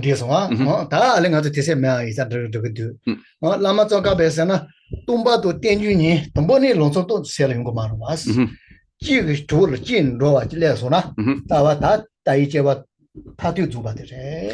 also Lama Tsongkhapa, and we're running out of time, so not time to elaborate on this too much, but Lama Tsongkhapa says it's through understanding how emptiness and dependent arising are complementary, how emptiness and dependent arising support each other, that one can come to the final discernment of the view. This is another important aspect of his teaching. Yeah.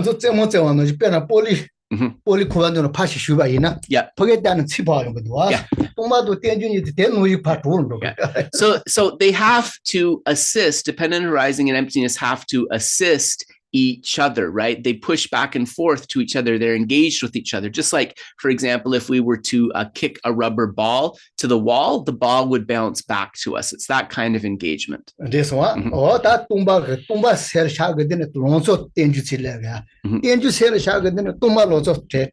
So when emptiness dawns in the mind, reinforcing that with dependent arising. When dependent arising dawns within the mind, reinforcing that with emptiness. Right. Yeah. It's like carom. It's a very popular game in India. I don't know if it's big in North America or in Europe, but it looks like a little checker and you slide it with your fingers. So it's like that, when the checker bounces against side. Same like billiards, right? When the pool ball hits the side of the pool table, it's like that. And so the last example,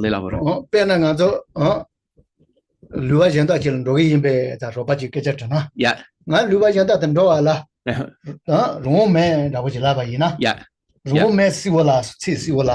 Right.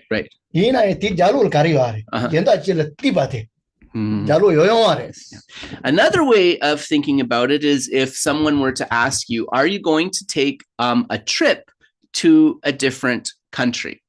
And your answer may be, I'm not free to take a trip. When someone says, I'm not free to take a trip, what can we understand?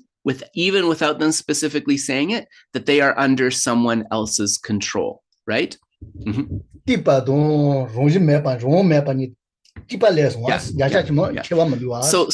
from hearing that and understanding that, not free to go, we also understand that they are under someone else's control. Just in the way through understanding emptiness, we can also understand more about dependent arising and vice versa.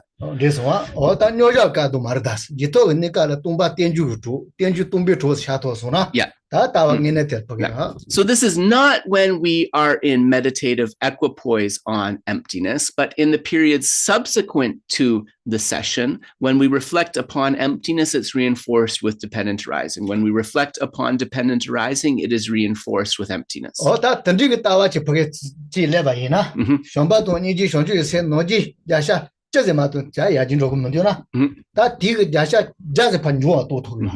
And this understanding about the dependent relationship between the complementary relationship between dependent arising and emptiness, that also greatly reinforces your method practice. So say on a scale of 100, you only have like a 10% success with cultivating love, compassion, and bodhicitta. That understanding can help you empower those and get the 100% experience of those. Yeah. So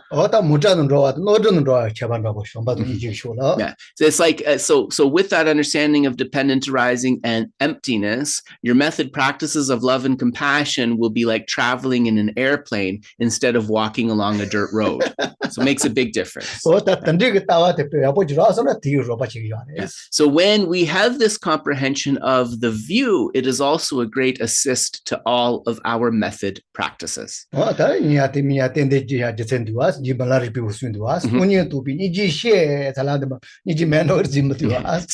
Milarepa says, having realized emptiness, arise compassion, right? He doesn't say having arisen compassion, realize emptiness. So also something to think about there. So that concludes our Lama Tsongkhapa. So we will leave our discussion here, and Geshe says he does hope that we can return to this discussion later.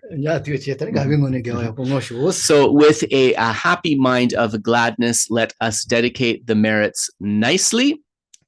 And so everybody will do the prayers. And if you would like to stay for discussion, please feel free. If you need to get on with your day, that's also fine, but you're most welcome to stay. Jangju semjo rimboje maje panam jeju rechi jeba nyamba meba yang gone gondu pewar sho tongni tawa rimboje maje panam jeju rechi jeba nyamba meba yang gone gondu pewar sho Jambe Bao Jidar Kyamba Tang Kundu Sambo Deyon Deje De Deda Kungi Jesu Dalo Che Gewa Dida Tamche Ratu Mo Dusu Shepe Gyawa Tongche Ki Ngowa Gangla Chodo Ngaba De Dagi Gewe Zawa Dike Kyang Zambo Chechi Radu Ngowa Kanri rawe kowe shinkanse Pendan dewa maru chongwe ne Chere ziwon tenzin jatso yi Shafe si de badu tengyo.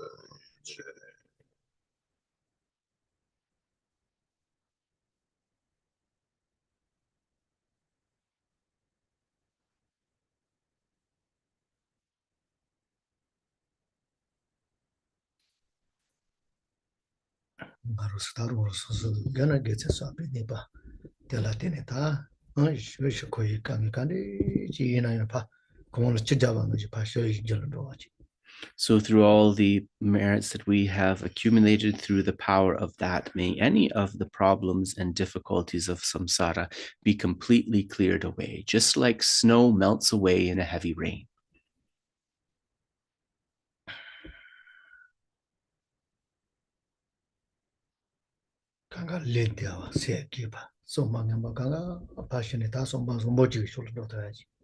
May all beings possess a healthy body and happy minds. May their unwholesome evil thoughts be cleared away, and may they only bring forth thoughts of loving kindness.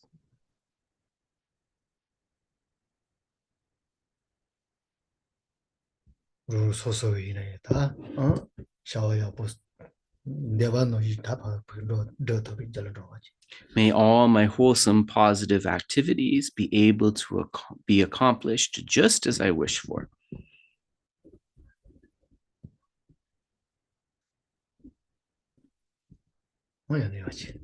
So we'll pause there. I'm just going to put the volume a little bit so we can hear. So just give me a moment.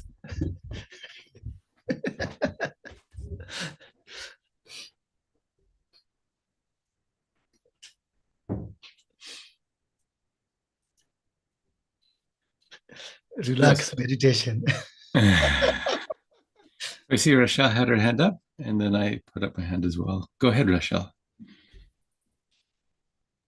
Oh, is Candrakīrti there?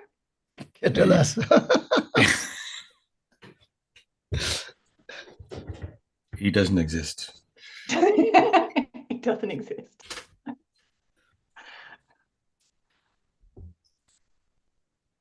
All right, everybody. Sorry, just the volume is a bit fuzzy, so I just want to make sure I can hear everyone clearly.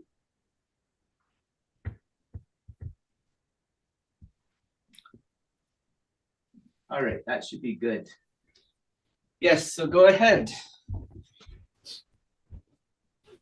Hi, Geshe, Candrakīrti. So my question goes back to we're talking about how the different presentations of emptiness, one of the reasons why that happens is when you get to certain states in meditative equipoise, the appearance of conventional reality disappears.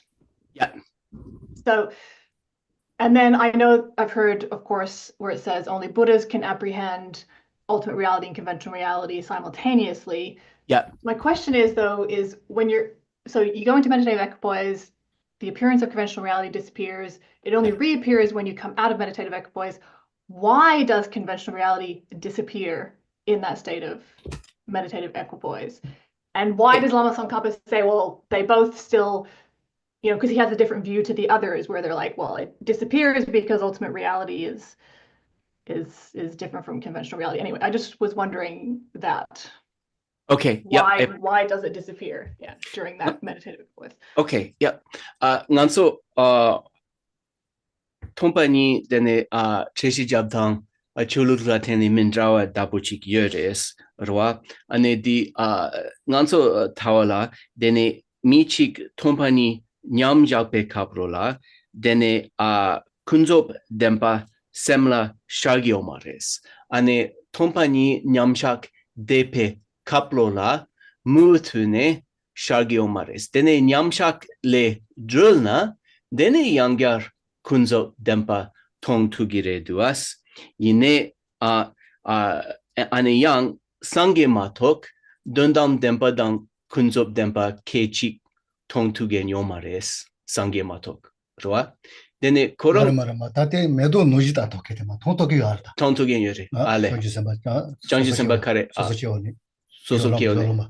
Jolampa. 조람만이 통토. So the first thing that Geshe wanted to say is that in terms of only Buddhas being able to sort of cognize both relative and ultimate truth simultaneously. In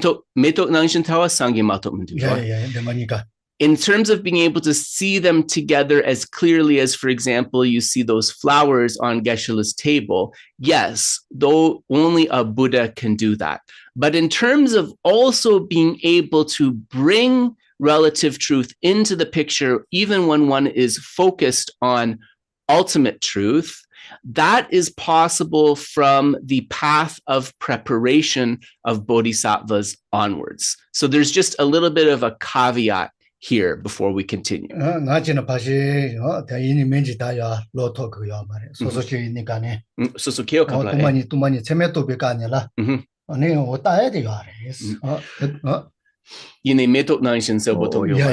And so also for an ordinary being, when you are developing that pramana, that valid cognition of on emptiness, it's like the relative truth, it can't be there clearly, but for some beings, depending on their advancement, it may sort of be there in the background.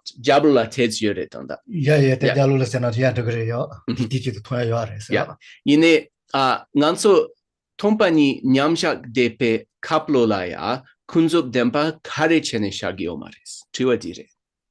Ale, Tatawa. Tami, there, Rujimeba, Tumbani said that Levitane, Toso Chamojiza, Tumba Chamojiza. Yeah. Hakason. Yeah. Noka Nuji Tumba Chamojiza. Yeah. Koshato Yamares. Zurapate. Yeah. And the reason that when one is on meditative equipoise upon emptiness, that emptiness is an extremely subtle object, and it is encompassing. It is an emptiness like the sky, because the mind is so engaged with an extremely subtle object. The coarser object of relative truth is hindered from dawning within the mind. And there's definitely a reason for that. And actually, through examples, we can kind of develop an understanding for why that's the case.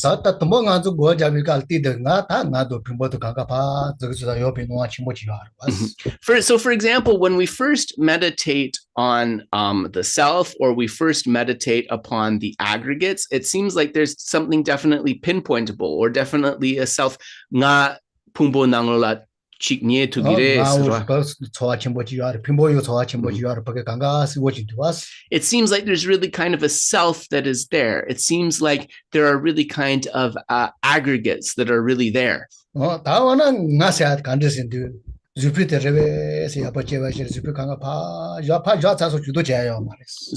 Zuk la yore bes. Yeah.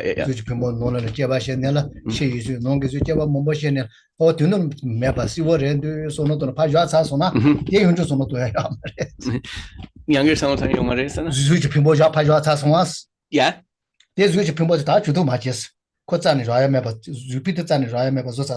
Right. Yeah. Okay. Yeah.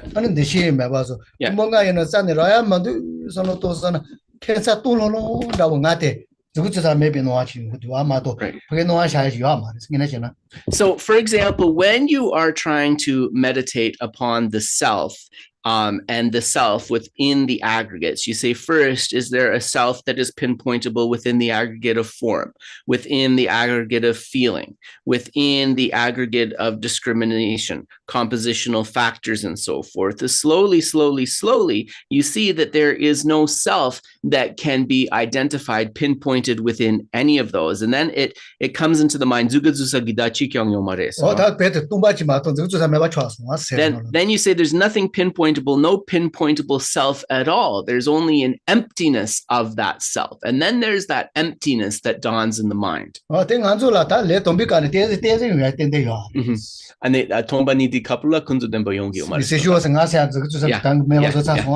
and there's just that feeling of there's nothing findable. And that absence of the self, that emptiness, is kind of the only thing that is within the mind, right? There's not other things coming in at that time.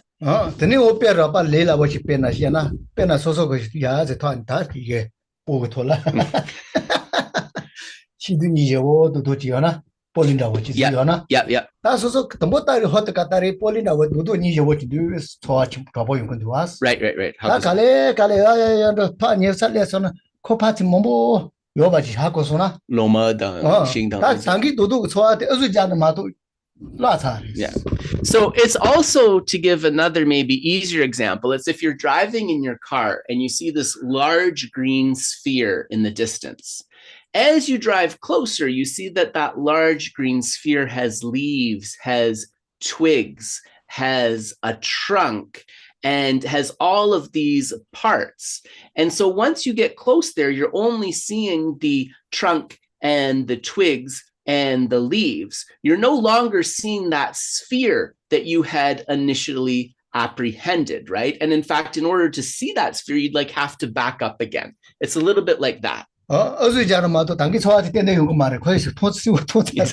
like, and even if you were to back up, it wouldn't be like that same experience like before, like it's a sphere, because you've been close up and you know that it is not. So it would be hard to go back to that feeling.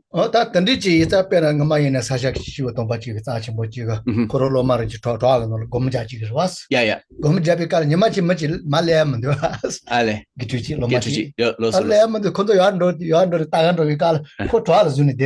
Ale, care?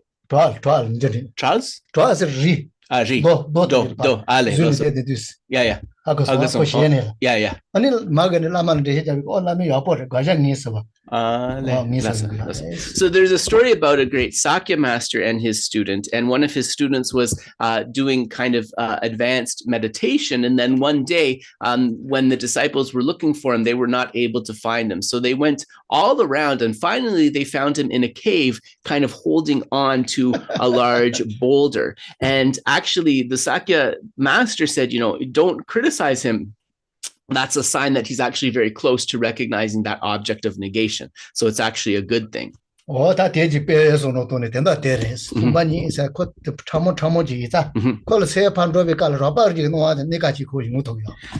the fundamental principle is this, that because emptiness is an extremely subtle object, when the mind is engaged on that level of subtlety, coarser things like relative truths are not able to dawn within the mind. That's the reason in a capsule. And also, it's the same from the other way around. Like when we're just looking at those flowers and appreciating them, their coarse sort of form, their subtle reality of the ultimate truth of emptiness is not going to be dawning in the mind for most of us, right?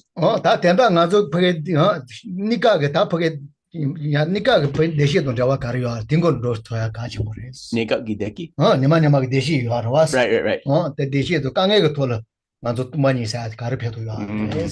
so also in those moments where we're experiencing temporary feelings of happiness or temporary feelings of suffering, also thinking about how we can use those to cultivate emptiness is very important.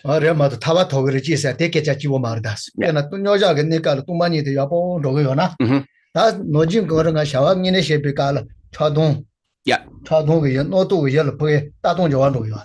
And it's also really important to understand that cultivating emptiness is something that is really beneficial, not just from like the ultimate goal of enlightenment or liberation, but that also if we're able to understand emptiness even just a little bit in our daily lives, we'll have less intense attachment, less intense aversion. And if our attachment and aversion are dissipated, then our discursive thoughts, right, that nervousness will also be greatly dissipated.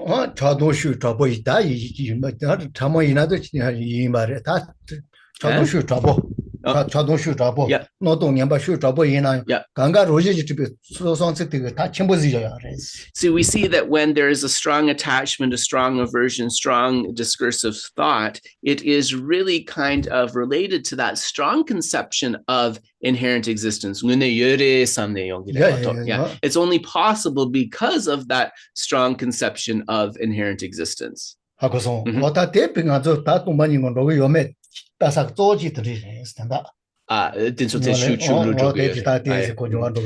So one of the ways of kind of seeing if we're progressing in our understanding of emptiness is whether the intensity of attachment, aversion, and discursive thought is dissipating. If it is, right, that's a good sign about our cultivation of emptiness. So His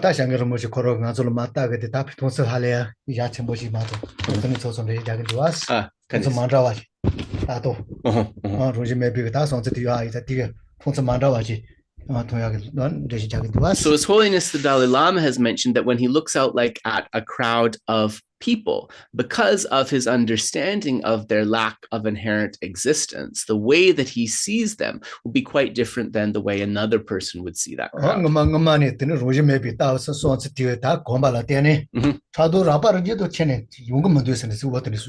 His Holiness is related from his own experience that being able to see, understand the lack of natural existence of things means that attachment and aversion can no longer arise with any force within the mind. So that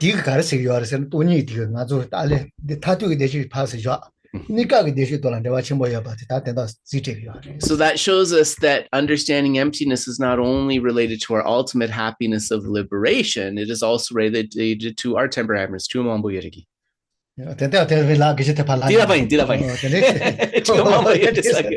next question, I said to Geshe, there are some other questions. So I don't know who's next. Whoever would like to go. Rebecca, go ahead, and then Lon. Rebecca, I think your mic is muted. You're muted. You're muted, Rebecca. Okay. Good. Now I can hear you. Okay, thank you so much. Today has been an exquisite experience. Go So, ahead, Rebecca. When you say, or he said that emptiness of the mind, so emptying the mind of thoughts is not actually the way to get there. And the very end of his talking, he was talking about there. So in other words, you gave the example of fentanyl, sleeping all the time, etc. So my question is, I've always thought that mindfulness training, as it's done in the United States and in the Western world, has this problem. It has the problem of working on emptying the mind of thoughts, but not working on the analysis. And so what you're doing basically is just calming people down. And when I have said this, of course, which I never do anymore, to people, they get very upset about that. In other words, they get upset that it is a stress reliever, not a sort of analytic way to get to some other state. Does that make any sense? Oh, no, I got you. But it certainly is marketed as a stress reliever, isn't it? Yeah. Well, it is, but it's also, marketed as, emptying the mind of thoughts is a form of Buddhism, for example, or getting yourself to some other state in which you will have a higher understanding of things. And I find that extremely problematic. So I just wanted to mention that and see if he had any thoughts on that. Sure. Gotcha. Sure. Then nganso chirtang nganso sem chikyang samlo matang yadi kandis lagi re semla chikyang.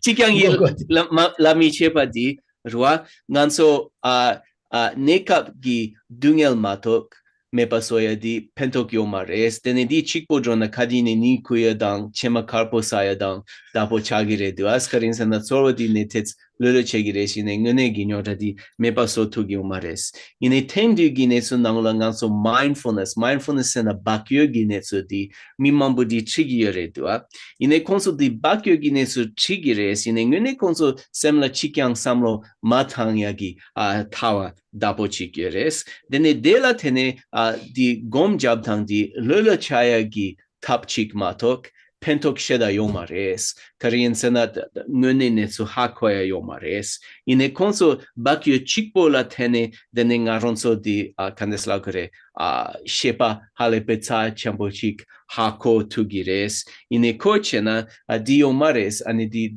tengdu bakyo gi gomjaya di mi rele chaya gi chedu matok tartop gi penyun sheda yomares angidus. Rangi samso kares. 다 말 다스다 그 돈이 또 세야 드리도 배도 요 말was 다 이나요 다 디가 렐레지 촤자소나 Yeah. 다 용주 드네 레카 가리나 로타 레카 기 레카 다 레카 가리나요 템바도 가리나 코퍼게 텐데 배도지 라요 아레스 So 아그송 yeah. So Geshe agrees with you that just kind of how mindfulness is presented in the modern kind of context, yes, that's not going to help you realize emptiness. Absolutely. But, and so it has its drawbacks. But if that practice of mindfulness is not just the emptying, but also the mindfulness awareness, this can help one to be more aware of the present moment and more present and better as a teacher, more present and better as a student. So in terms of those kind of applications, he thinks there's still some benefit.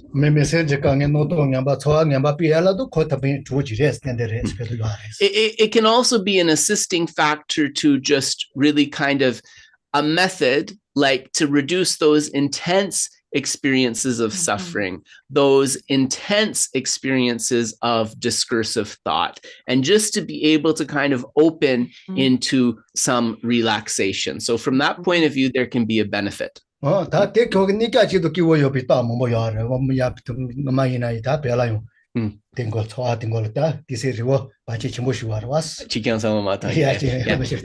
as you go on, right, in your cultivation, yes, that can become an obstacle. So even in Tibet, there were people who were practicing like this, just trying to empty the mind of thoughts. And when you empty your mind of thoughts, you can actually feel pretty happy, pretty relaxed. So they just stayed in that state and they didn't go beyond that, right?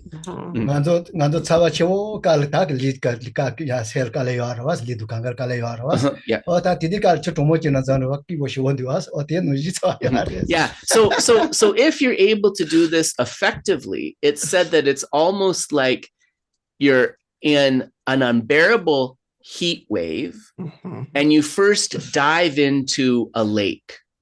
And you have like that feeling of coolness and relief. That's what you might experience with that kind of meditation.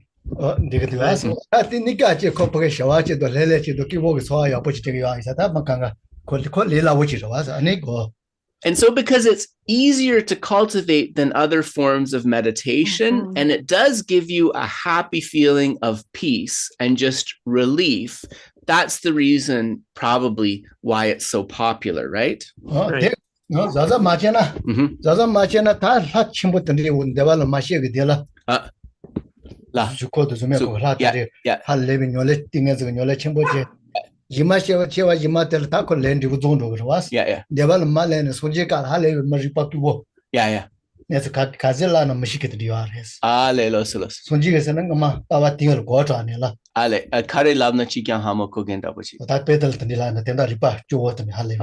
right. So then let's look at the problems from kind of the dharmic point of view, is that when one is meditating in this way and developing those positive feelings of concentration, what's the best case scenario of an outcome from that? One can be reborn as a deva, as a god being of the form or formless realms. And what's the problem with being reborn as a deva within the form or formless realms? Well, when your merit eventually runs out, you're back in samsara. But also because of emptying your mind of thoughts and not kind of engaging with anything analytically, the result of that is a limited intelligence.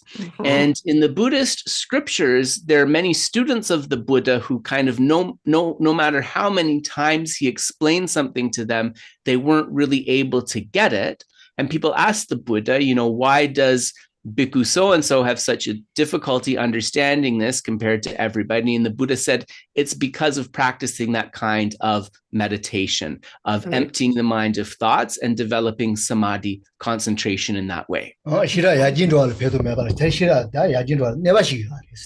So this kind of meditation, not only does it not help us to sharpen our wisdom, if we become too immersed in this type of meditation, it can actually dull our wisdom. So that is the danger. Okay, So thank you. That's his understanding of the drawbacks. Thank you so much. Thanks so much, Rebecca. Go ahead, Lon. Go ahead. Yeah, whoever's next. Hi, Luan. How are you? So glad to see you all doing good. Great. Thank you so much for the wonderful teaching as always. I have a question about, so after everything dissolves and everything is empty, so where is the imprint store if we have nothing but clear light? And so that's my question. Thank you. Gotcha. Yep. Nganso chatsangwa tompani res dene tompani sena nangwa chatsangwa timne rangjingi drupa chikyang mepa dene nganso bakshak kewadi gi bakshak kawala drogi res karin sena tompani dang özel matok mena dene bakshak kandeslagore nyarsa dapochigre menduas di kandes drogi resa. Me teto sono tutte soso tu bagno sono tone selele devikala ane ngado ane noshito ane kanga ko yoyo maros soso sono tu yo maro tu bagno te maro deju nya de maros bakshak so yeah na yo maros so Geshe said it goes back to Geshe is taking it back to this discussion of the relative and the ultimate. So when you're meditating upon emptiness and all appearances have dissolved and there's only emptiness, we know that on the relative level, there is still a self and there is still a consciousness that is there. So it's within this relative consciousness that those imprints or latencies can be stored. Yeah, te demboro das memi kila tangi tere. Memi richiga roji chaba ka kanga men rogere dala kitian yoda te yo. So actually what you said is very important because it points at how the lack of inherent existence of something doesn't mean that nothing exists at all. So just because, for example, the consciousness lacks inherent existence, some people say then it doesn't exist at all, right? But this is not the case. Yeah, Lama Tsongkhapa mandawa chimbo teji res. Pena nyeta. Senche do shone shonje semba do koro kanga lende do kanga yo bitin roji meba cha kona. Mane ni. Mane? Lende le neba meba. Oh. Shomba do ni jel neba meba. Right. Akosara ani roji meba ngol ta tan ro ne ta nginen gol go yalis. Ngene drog. Tuni nginen gol. Tawa nginen gol ati. So kari sunsu yapo ko masun roji meba do to mashina. Yep. Lende la ne. Yeah. Shomba do ni jel la neba yung go yalis. Right. Ta roji meba ne do to shina. Yeah. Tejil neba tene meba ta garu ngene ne yoba. Right. So if one does not understand lack of inherent existence correctly, then that lack of understanding can bring one into kind of an extreme of nihilism, and this can harm one's understanding and cultivation of karma or cause and effect. It can harm one's understanding or cultivation of love and compassion and so forth. Leje nutugires. Yeah, and it can also, harm our understanding of how an imprint is stored and a result is experienced. Yeah. So if our understanding of emptiness is kind of harming or hindering cause and effect, love and compassion, and so forth, then we know that we have not discerned the view correctly. right? That's a sign that we have not understood the view of emptiness correctly. 다 된다 코로 레드시 우차서 와스 페페는 마젠다 지가 tum바니 고자가요나. Yeah. 코퍼 tum바니 고 제치데 되어 와스. Yeah. 다 이는 고자 코로 버게시 다진 되어 와스. So one way to kind of understand this point is if you observe someone else meditating upon emptiness, even if that person has entered a fully qualified meditative equipoise upon emptiness, you still see that person meditating there. They still have their head, their arms, and their legs, and so forth. That shows that despite the fact that they are completely engaged with emptiness, their relative aspect doesn't go away. So that's another way to understand this.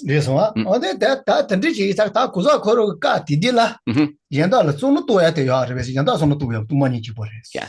But is the person in meditative equipoise thinking about any of those things? No, right? Because they're engaged with that extremely subtle emptiness. Just emptiness is what they're engaging with. Thank you so much, Geshe and Venerable. Thanks for the question, Loan. Dave, anybody else? Yeah, we have Laura, but before Laura, there was a question from social media. Okay. So the question is, does the realization of emptiness increase the bodhicitta? And if yes, how? Nanso tongni tokpadi latene jangchub gisem yaru drogidus yaru dronayang kandes yargi drogires karichene yargi drogires. 가르치는 야진 drogires and shonju sega sonsa te kare senche yuzu ka ni ne me baso kyo. Yeah. Sonsa te zoyo was. Yeah. Dila. Yeah. This one. Da tumbani sono to tumbani te twa trouble lena. Maripa yuzu ko zamba yimba me baso yo ba no wa pge siwo language was. Yeah. Revelation. Yeah. 근데 대신 야 가래 야. shonju sega sonsa te senche yuzu 강에 매바속이 사더라. Yes. 강에 속에 말이 받으래. Ale tombani hakona. tombani hakona 말이 받로 루파임바. Yeah. 기소한테 매바. Yeah. 그 매바서 요바 다 하고 있고요. Yeah. So, for example, when we are meditating on bodhicitta, one of the key facets of that meditation on bodhicitta is the mind that thinks, I will completely rid all sentient beings of suffering. So, emptiness definitely helps or acts as an assist to this bodhicitta mind. How is that the case? We have to think about it methodically. So we think that all sentient beings are suffering within samsara. What is keeping them within samsara is this mind of ignorance. If we have an understanding of emptiness, we know that this mind of ignorance, not only is it completely false, but it can also be completely eradicated. And in this way, all sentient beings can be truly freed. So that's how an understanding of emptiness can reinforce bodhicitta.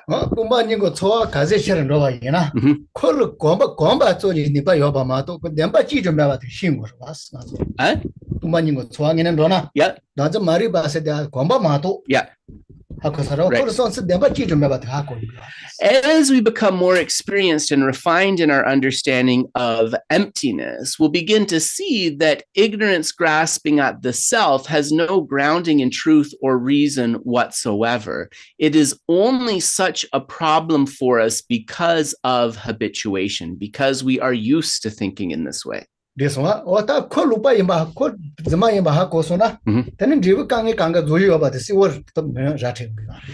we see that this mind of the ignorance grasping at the self is completely mistaken and not grounded in reason, then we can see how all of the problems that are experienced due to it can truly be eradicated. Yeah.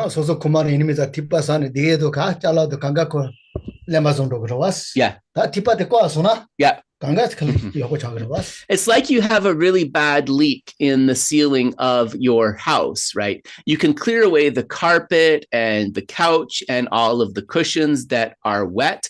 But if you finally are able to turn off the pipe and seal the crack, then the water is not going to enter at all and you can truly be happy. It's a little bit like that. So the function of emptiness is really to address that root of suffering, which is necessary to free beings. pena de ya peni yo ya pena sha Yeah. shaja kashi yo na Shaja. Oh, yeah. Chiu. Yeah. Chiu. dochi yu so na Yeah. chiu kanga tino was Yeah. ta So it is really able to solve so many of the problems, just like if there is like a flock of birds, if you throw one stone to the middle, all of the birds are going to fly away. So maybe not the friendliest example, but a good example. He's not saying he doesn't love birds or he doesn't like birds, right? It's just a visual image, to give you an understanding. So this understanding of emptiness can eradicate so many of the problems.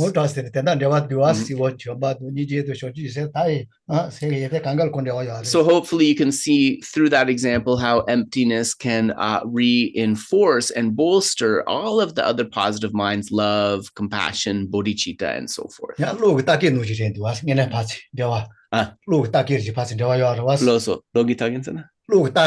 Ale, loso. Yeah. Right. We can think of emptiness as kind of like a circuit or a cord that provides extra fuel to all these shining lamps of the method practices. Okay. Yeah. So if you think about that, it's kind of nice, like when you get like an image of it. So I'm not sure who is next, Dave. Laura, go ahead, Laura. Thank you so much, everybody. Thank you, Geshe. Thank you, Candrakīrti. My question is regarding Lama Tsongkhapa unique teachings regarding the basis of negation versus object of negation. Yes. So I'm not sure if I understood this correctly, but what I've got out of your teachings, for which I really appreciate and thank you so much, the basis of negation is the mind meditating on emptiness, and the object of negation would be the inherent existence of self. So I don't know if this is correct. Could you please, Geshe, explain what how to distinguish these two things, basis of negation and object of negation, because it was unclear to me. Thank you so much. Sure, Laura. No, thank you for coming back to that. Dene nganso gagji dang gagja yeres roa. Dinso chipa maimpa mindrao yimba ha koya di Lama Tsongkhapa taugi keshe so dapochik res. Dene ko di korla dopa saswa roa. Nganso gagji kandes chikres, gagja kandes chikres, gagji kandes resena so sem tompani jugya gi semdi gagjires ane gagja rangjingi drupadi res yamena gagji dang gagja yewa kandeshires. pena medon de cha na Yeah. medo koron gajare Gagji. Yeah. medo ruji chabate gajare. So Geshe said that you're kind of moving in the right direction, but he'd like to use a simpler example. So if you think about these flowers, the flowers are the basis of negation, and the inherent existence of those flowers, or the true existence of those flowers, is the object of negation. So the self, similarly, the self is the basis of designation, whereas the inherent existence of that self is the object of negation. So Lama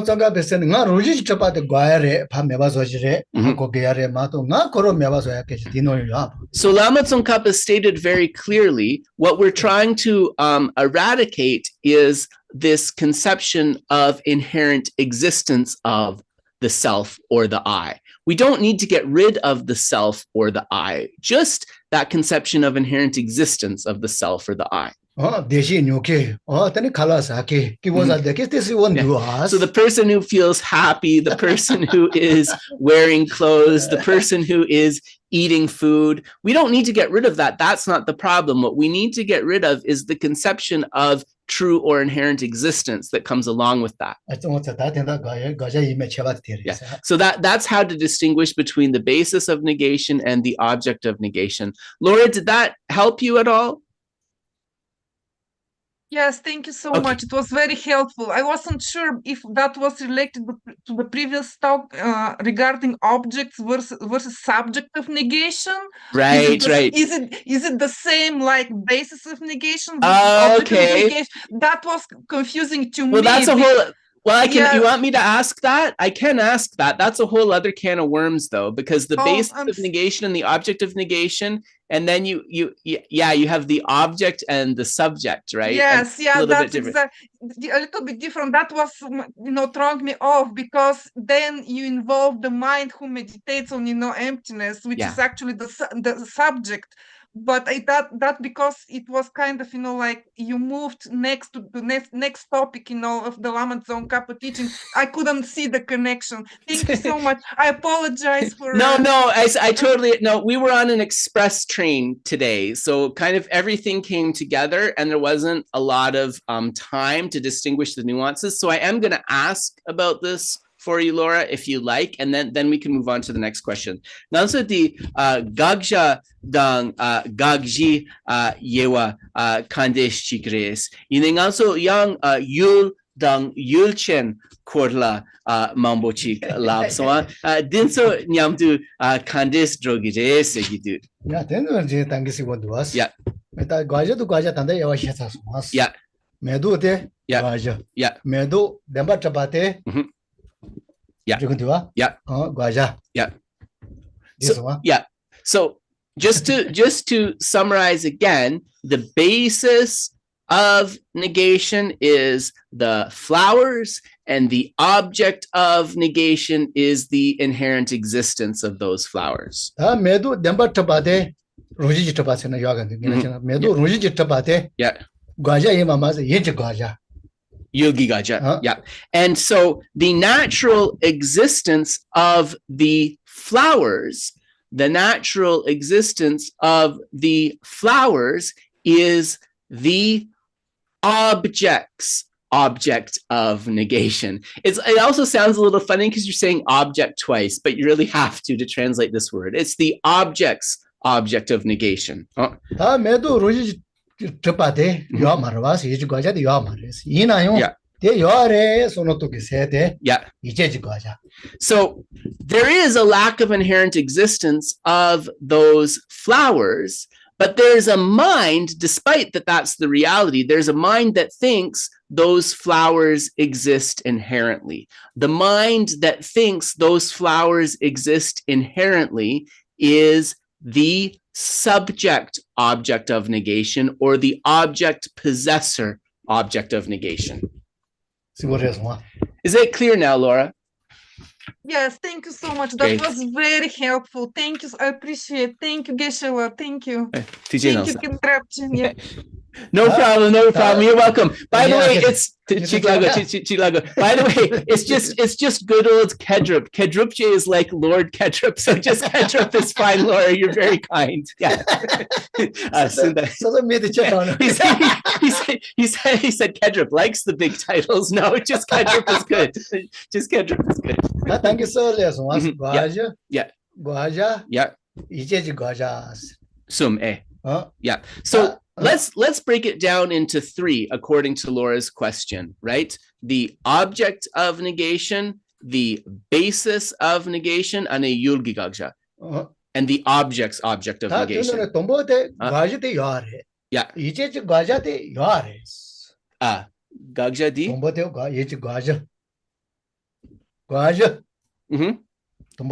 Yeah. Yes. So the basis of designation is an existent. It's an existent. And the object possessor, or the subject object of negation, is yopare, is also an existent. The object's object of negation is a non-existent. Gagja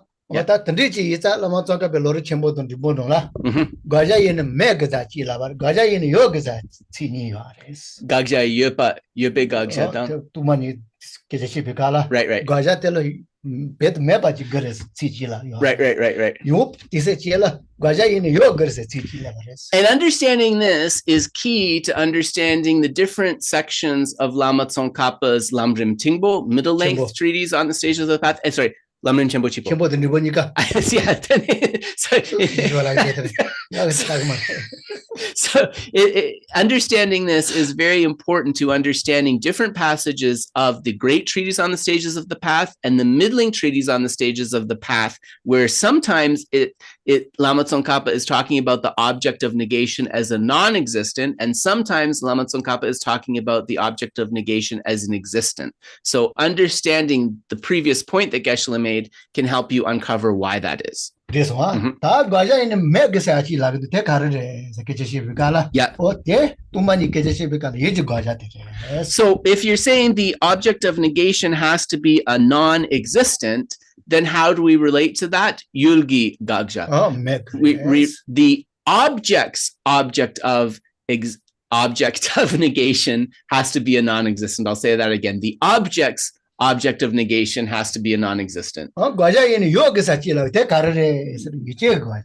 If you say that the object of negation has to be an existent, the object possessor or subject's object of negation has to be an existent. Again.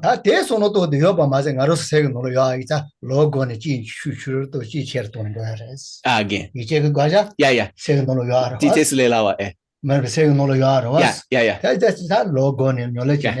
So the subject's object of negation, right? This is something within our mind. So something that we can very kind of directly engage with, meditate on, and understand. So I think we'll leave Laura's question there. Thank you for that question, that point of clarification, because we did go fast through that. I think, Dave, I believe B is next, right? Yep. Yeah, go ahead, B. Is there any more questions from the social media? No. Let them go first. No, that's it. Okay, just a quick clarification. Yeah. On the basis, is that the basis of destination or basis of object of negation? Nanso ji seriadi gagja gi ji de res gagdak ji res gagji. Yeah, gagji. Gwaji sere gwaja te mewazo sa kecheshi sa gijat. Okay. Young Gerson. Okay, Tetsuka. Nanso gagja gi. So you're asking about the basis of designation, right? What we were talking about just now. Yeah, that's the gagji. The gagji is the basis of designation. The gagji is the basis of the object of negation. Gagji.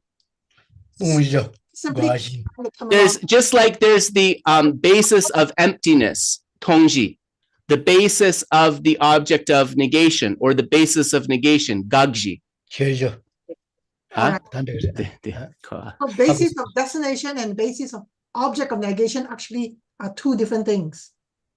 Yeah, the basis of designation, you're talking about like how things can be merely labeled or merely named. Is that what you mean? Because sometimes you were using the two terms interchangeably. So I got confused. Did I say basis of designation? Yes. Okay, that's my mistake then. That is two different things. My apologies if I did that. Yeah. Tak samgi netsu di takshi di mare roa gagji roa. Takshi dang gagji mendrawa re dua. Yeah, so the basis of designation is the object on which the basis of a name is given. B. Yeah. Okay. Yeah. So if I said that, it was in error because I don't think we went through that today. So my apologies. So my question is that according to Geshe Tsongkhapa, is there a difference in the ultimate truth in the second and the third turning of the wheel? Okay. Je Rinpoche gi tawa nanglo laya dundam gi dempa korwa barpa dang korwa sumpa nigi nangne kepar yorebes. Barpa dang tama. The second and final turnings of the wheel, right, B? The second and the third. Yes. The second and the third. Yeah. So third final. Yeah. Yep. 말을 콜라 타마테다 콜라 타만 마자리니 요아레 지테다 노지우다 콜라 타마세리 조조 세좀비 다와데 So there are actually two increments of the final or the third turning of the wheel of Dharma. And one of those, Semsampetawa, is the Chittamantran or mind-only view that is explicated. But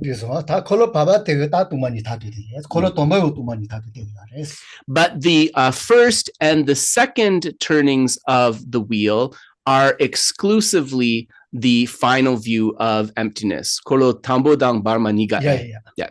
Kolo tombikala keja moyares. Deja rabashi bikala.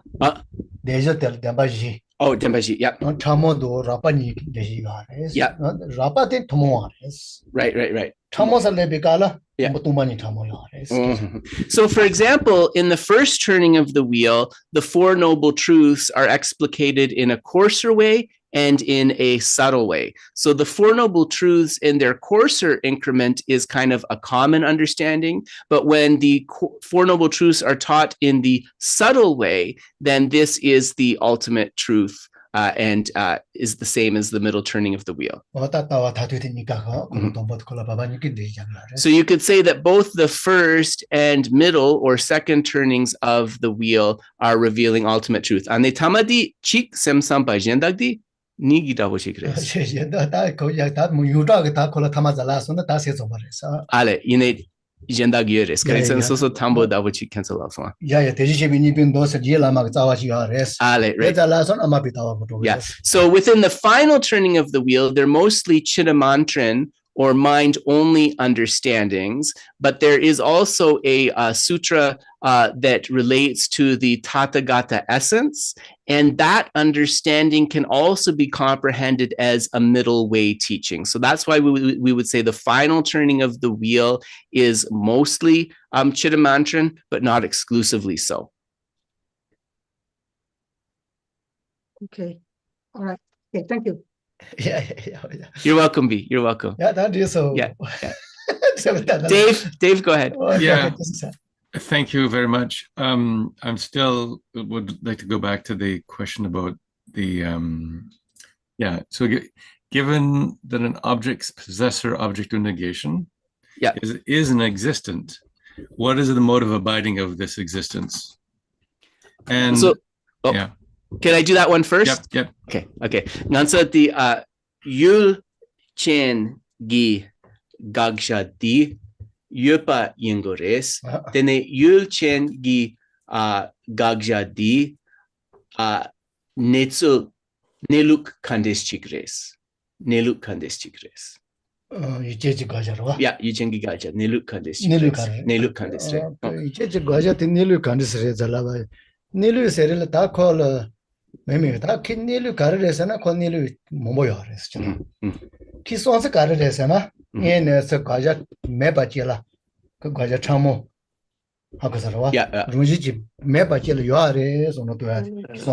Yeah. So one could say that its mode of abiding is a way of thought, and it is a way of thought thinking that there is an aspect of inherent existence to something that does not have that inherent existence. So you can say that that's a way of thinking, but it's also a mode of abiding because we're talking about the subject here, right? When you get to, so that's the conventional mode of abiding. When you come to the ultimate mode of abiding of that, it's how that conception of inherent existence actually doesn't have any inherent existence at all. Yeah. So for example, ignorance, we could also take ignorance as an example. Ignorance, ignorance, ultimate mode of abiding is its complete lack of inherent existence.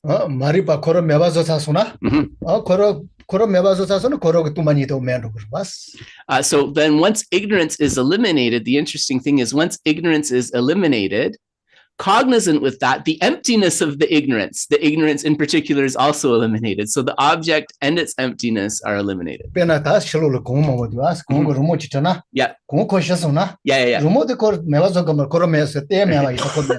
It's like Geshe said, it's very snowy out here in Ontario today. So if you were to go outside and make a circle in the snow, if the snow melted, right, that circle that you drew in it would also melt as part of that. So it's a bit like that. Because you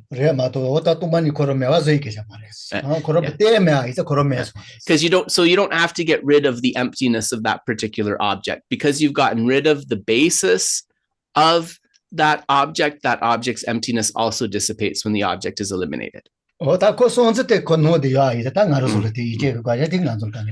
the same with this subject object of negation, or the object possessor object of negation, right?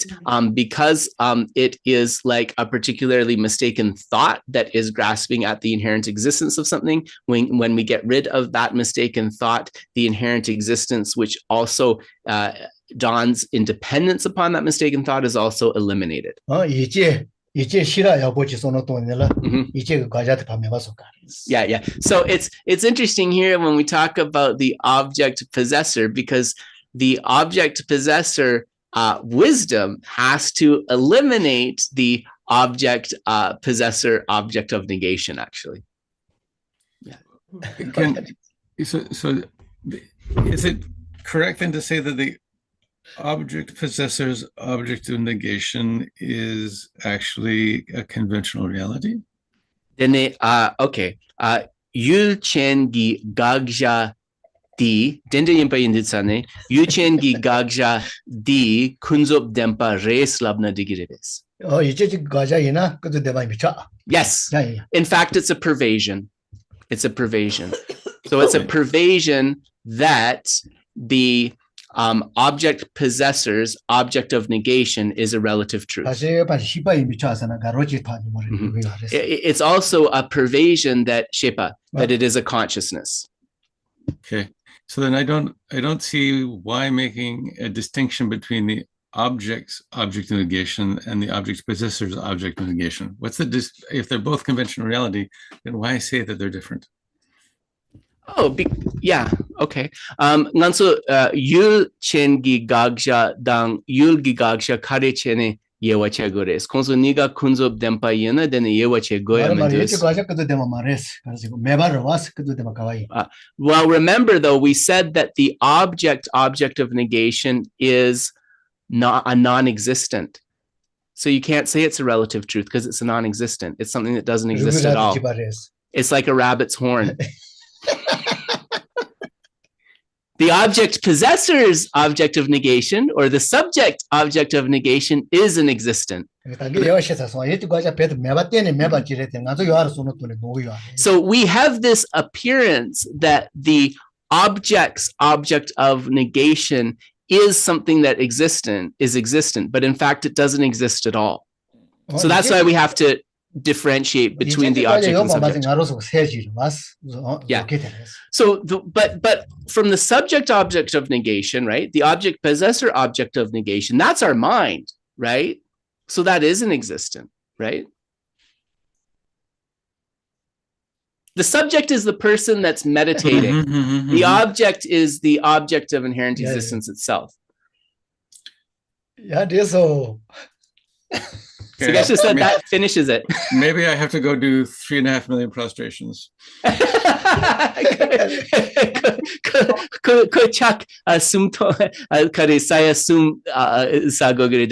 think I'm just going to say, Dave, because I found this helpful for me with understanding this. Like, I've had it so drilled into me through like the various books I've read that it's object and object possessor. But when I think of it as object and subject, it just makes it so much easier for me, because the subject is the person that's meditating, and therefore it has to be a mind, right? So Geshe said you don't need to do 3.5 million prostrations. You just need to talk about the existent, the non-existent, the object basis of negation and the subject basis of negation. And if you say this over and over again, not even 3 million times, you'll understand. Just like Kedrup. Just like Kedrup. Good old Kedrup. Yeah. So Geshe said it's really actually getting used to kind of thinking about these words, and that then it will become more clear. Yeah. All right. Thank you. We can come back to it. Yeah. Take care, everybody. Enjoy the rest of your Sunday, and maybe see you next week. Thank you very much. Thank you. Thank you, Geshe. Thank you.